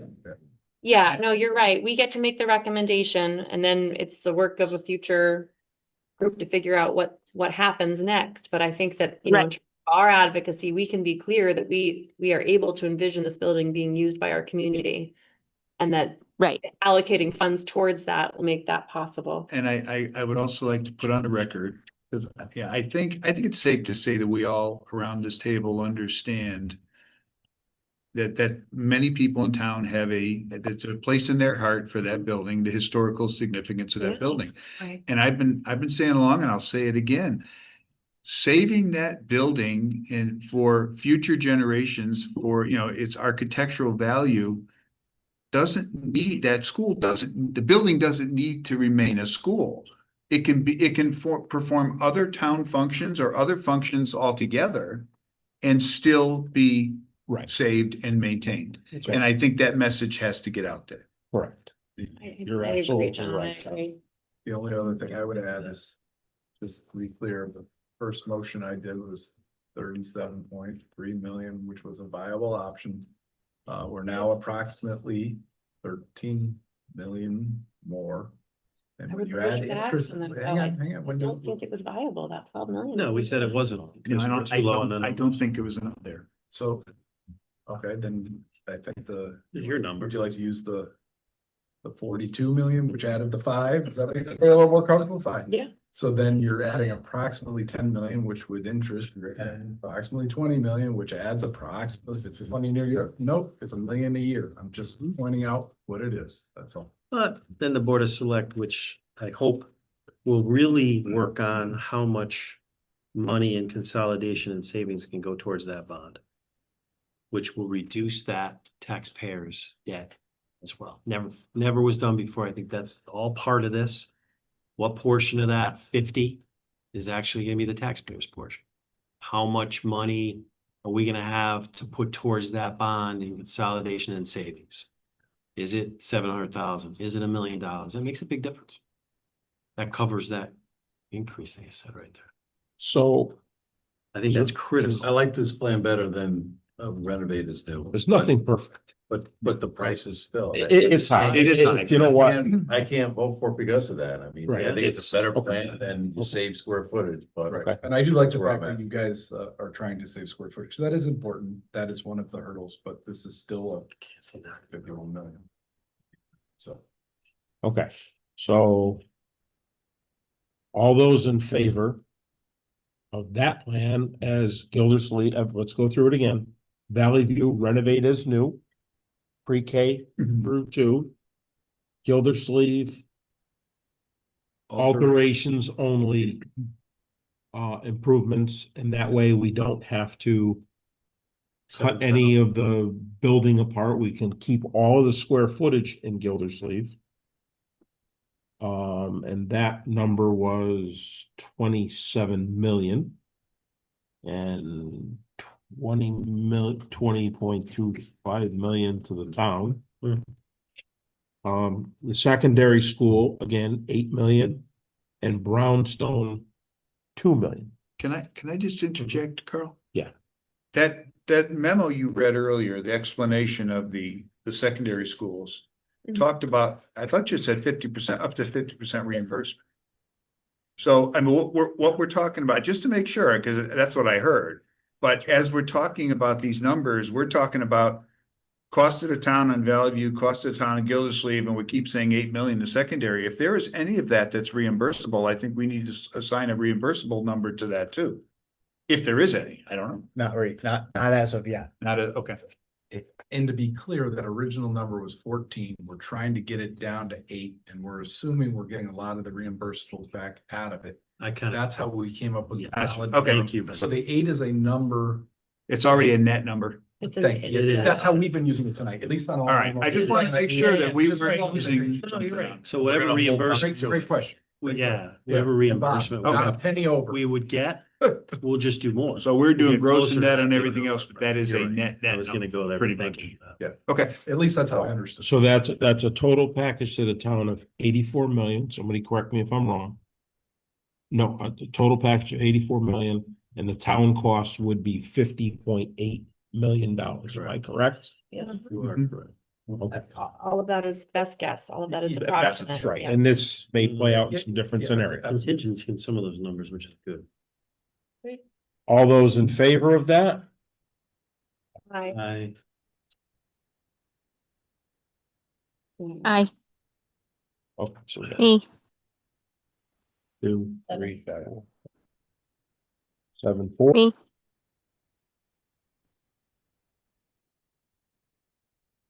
All those opposed?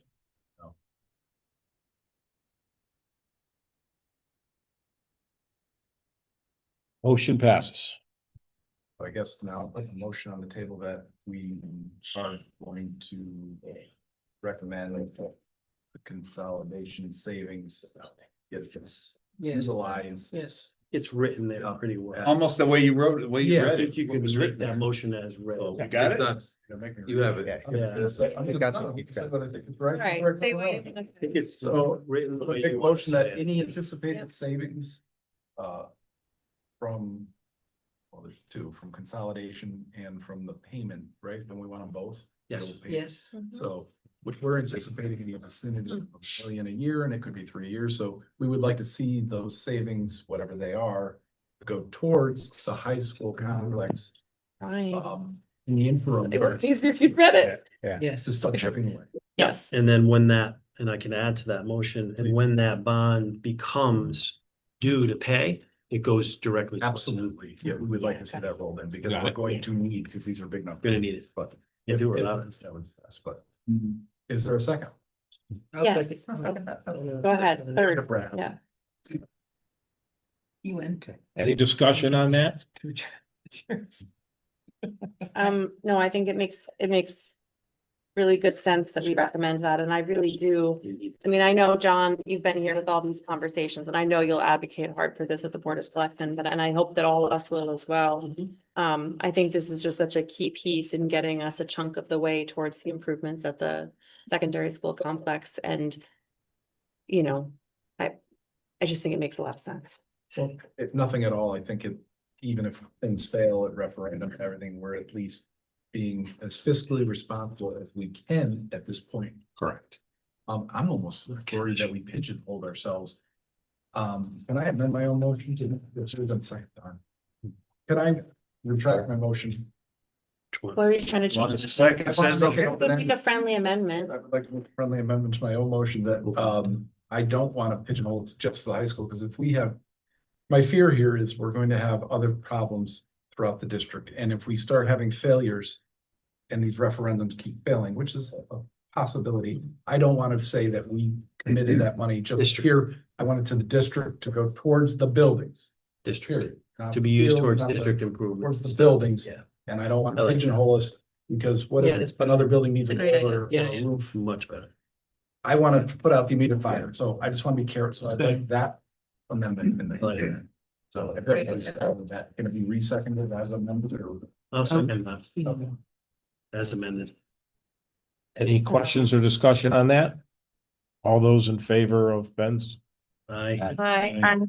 Aye. Okay, so that was. Yeah. Passed unanimously. Wow, we all agreed on something. Yeah. I think we did pretty well. I know. We agreed, it's just hard. One last question, or I Wait, don't so know. can I just, Bob, did you second, you seconded the?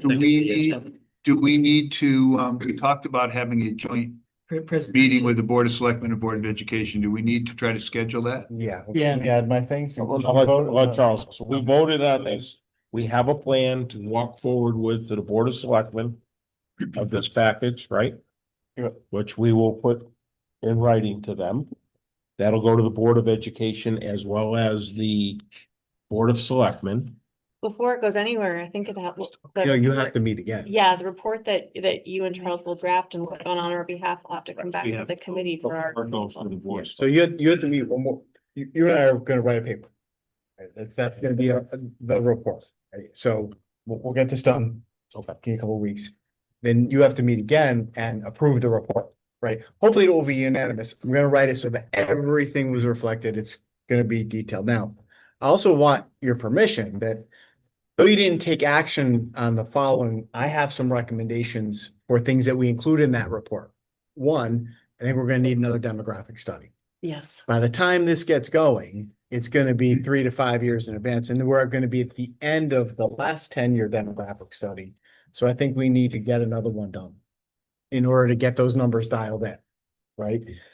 The second thing is, part of the recommendation has to be these numbers that Mike gave us are probably pretty close, but they're not exact. yeah. You're gonna have, the recommendation is gonna have to be to the Board of Selectmen to hire Pryor or Slam or another architect firm to create documents called conceptual order of magnitude budgets, right? Like, that's gonna, all these numbers, they're all great, but they are not even anywhere close to what the actual number that a bond council will need. They're not gonna take our best guesses. They're only gonna take a conceptual order of magnitude budget. So recommendation is get another demographic study done, hire an architecture firm to get conceptual order of magnitude budgets done for Valley View and Gildersleeve. Those are the only things bond council will look at and run with. Like, it has to be signed off by those. And the state as well. Comes out that we don't have enough. Right, facilities. well, that's it. The next thing then is, the part of the recommendation, I'm gonna put it in the report, is we have to recommend that David Eisenthal, the town's financial planner, put together the amortization table, right? Yeah. With a 20-year and a 30-year look at the prevailing interest rates, which we know are higher now. So I'm gonna put that in the report. And then the last recommendation, and this is one, John, I just gotta look to you and say, the town really needs to go out. If you don't have the internal capacity people to do this, you need to hire someone to come in and give you a full picture of your town, right? I know you have reassessments coming up. When the tax abatements come off, when the park, which is your last big bond, comes off, what other bonding might be going on, the impact on the mill rate with, especially from the consolidation savings. So the recommendation should be the town needs to hire a financial firm to come in and do a big look at the town over the next 10 years and give you a sense based on these conceptual order of magnitude budgets and the retirement of the park and other things and the retirement of the abatements for Brainerd Place and the impact of the Nordic Spa or other development in town, what the town's looking at over the next 5 to 7 years. You mean like the impact, the long-term? Yeah. impact Big of picture this- yeah. look, I've never Sure. seen like a No, no, big, that's. big economic people have been thinking. snapshot. I mean, the potential economic growth opportunities are there. Right, but that I haven't I've never seen that from the town, right? I think that needs to be done so that when you're looking at the amortization table and seeing over a 20-year or 30-year annual payments, how those might be offset both by the reallocation of the funding from the consolidation overhead and the debt retirement at the secondary school, and over the next 4 years when the park comes off and other things, so that the taxpayers get a good look at both growth and costs. Am I making sense to that? No, I understand. So I'm just thinking maybe that sounds like a nice little conversation you and Mike need to have. And I would put it in the document. Yeah, I think that I'd like to put those things in your report with your blessing. Yeah. As far, I don't think you need to take action on those recommendations, but I think those are really sound things to do that will give the whole picture of what $50 million over the next 30 years is actually going to do to your mill rate. How that will impact the average assessed home. I don't want to sound out of place here, but pretty sure the selectmen are gonna do that. I do like your idea. So we have to know our projected enrollment. I don't disagree there, but Yep. boy, if they're gonna proceed with it, sorry, John, you're the only one here. I gotta tell you. I would assume they're gonna do everything, and I don't believe we can help. I think we could recommend it. I know, I think I could go there. recommendation is fine. Yeah, to that. Ben has never been afraid to recommend. Well, you do want to say, you want to call back and say, we told you to look at. That's fair. Okay, I can get there. So, I mean, certainly I will take, Piece of the puzzle. We're gonna Yeah. we're gonna sell this because Yeah. we, you know, as a town, we get something like that. so what I'll do is I'll write this report and then it's gonna take me at least a few weeks. I'm thinking maybe sometime July we get together. You should review the report, get really comfortable. I hope the vote on the report is unanimous. If I do a good job with it, it will just be the facts, right? Yeah. How things happened, it will reflect the 7-2 vote, right? But I'm hoping that the report is unanimously approved because It might be good stuff. Just go. right, it's just the report. I will make it sure that in terms of transparency, all of the things we talked about are like, Yeah, It's gonna be a journal. can I make a recommendation, Charles? I don't want to put more on your plate, but even going through the minutes, I think from what we did here in this conversation definitely needs to be spelled out. But I think in almost a bulleted form, there needs to be an explanation so everybody can see everything that this committee went through in terms of physical site visits of all the buildings. How many weeks we spent going it's all there. How many weeks we spent going line by line by line of spreadsheets and dollar amounts. People need to, they can see it if they're willing to watch, but I think that needs in a very condensed piece needs to be in that document. yeah, it will be. And that's what the facility study report was. And, they're the one that land use committee, they did a nice job. Like, I'll give the historical perspective. It's not gonna be it's not gonna be a dissertation, but it's gonna be a Bullets. hefty It report. might be a dissertation. All right, Okay, we'll get it done. so I think for And now, when it's done, then I'll have Trisha reach out to you and pick a day and then, of course, I'll give you the report well ahead of time. So that you can ask questions or say, I didn't, see any editorial things, or if I'm at all inaccurate. Yeah. Yeah. Tell me, I'll fix it. Like, I need you to be like, I think you knew I'm good. yeah. okay, so we're gonna hold off on setting the meeting. Yeah, I think you and I got a little work. Yep. Say, you know what, just gonna go lower. Any more public comment? 45, figure it out. Any public comment on there?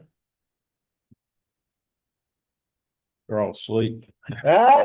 Seeing it is. Sorry, sorry. And our next meeting not go till. Yeah, well, you know, I mean, once we got into this tonight. Marcy's here. it's- She votes for not 4-hour meetings. Yes, What? Marcy says no 4-hour meetings. How about Darcy? But Darcy loves, Darcy loves. Darcy says end meetings at 8:30 every time. I didn't say 8 o'clock like we used to. A motion to adjourn. Yes. Motion to adjourn. Thank you, everybody.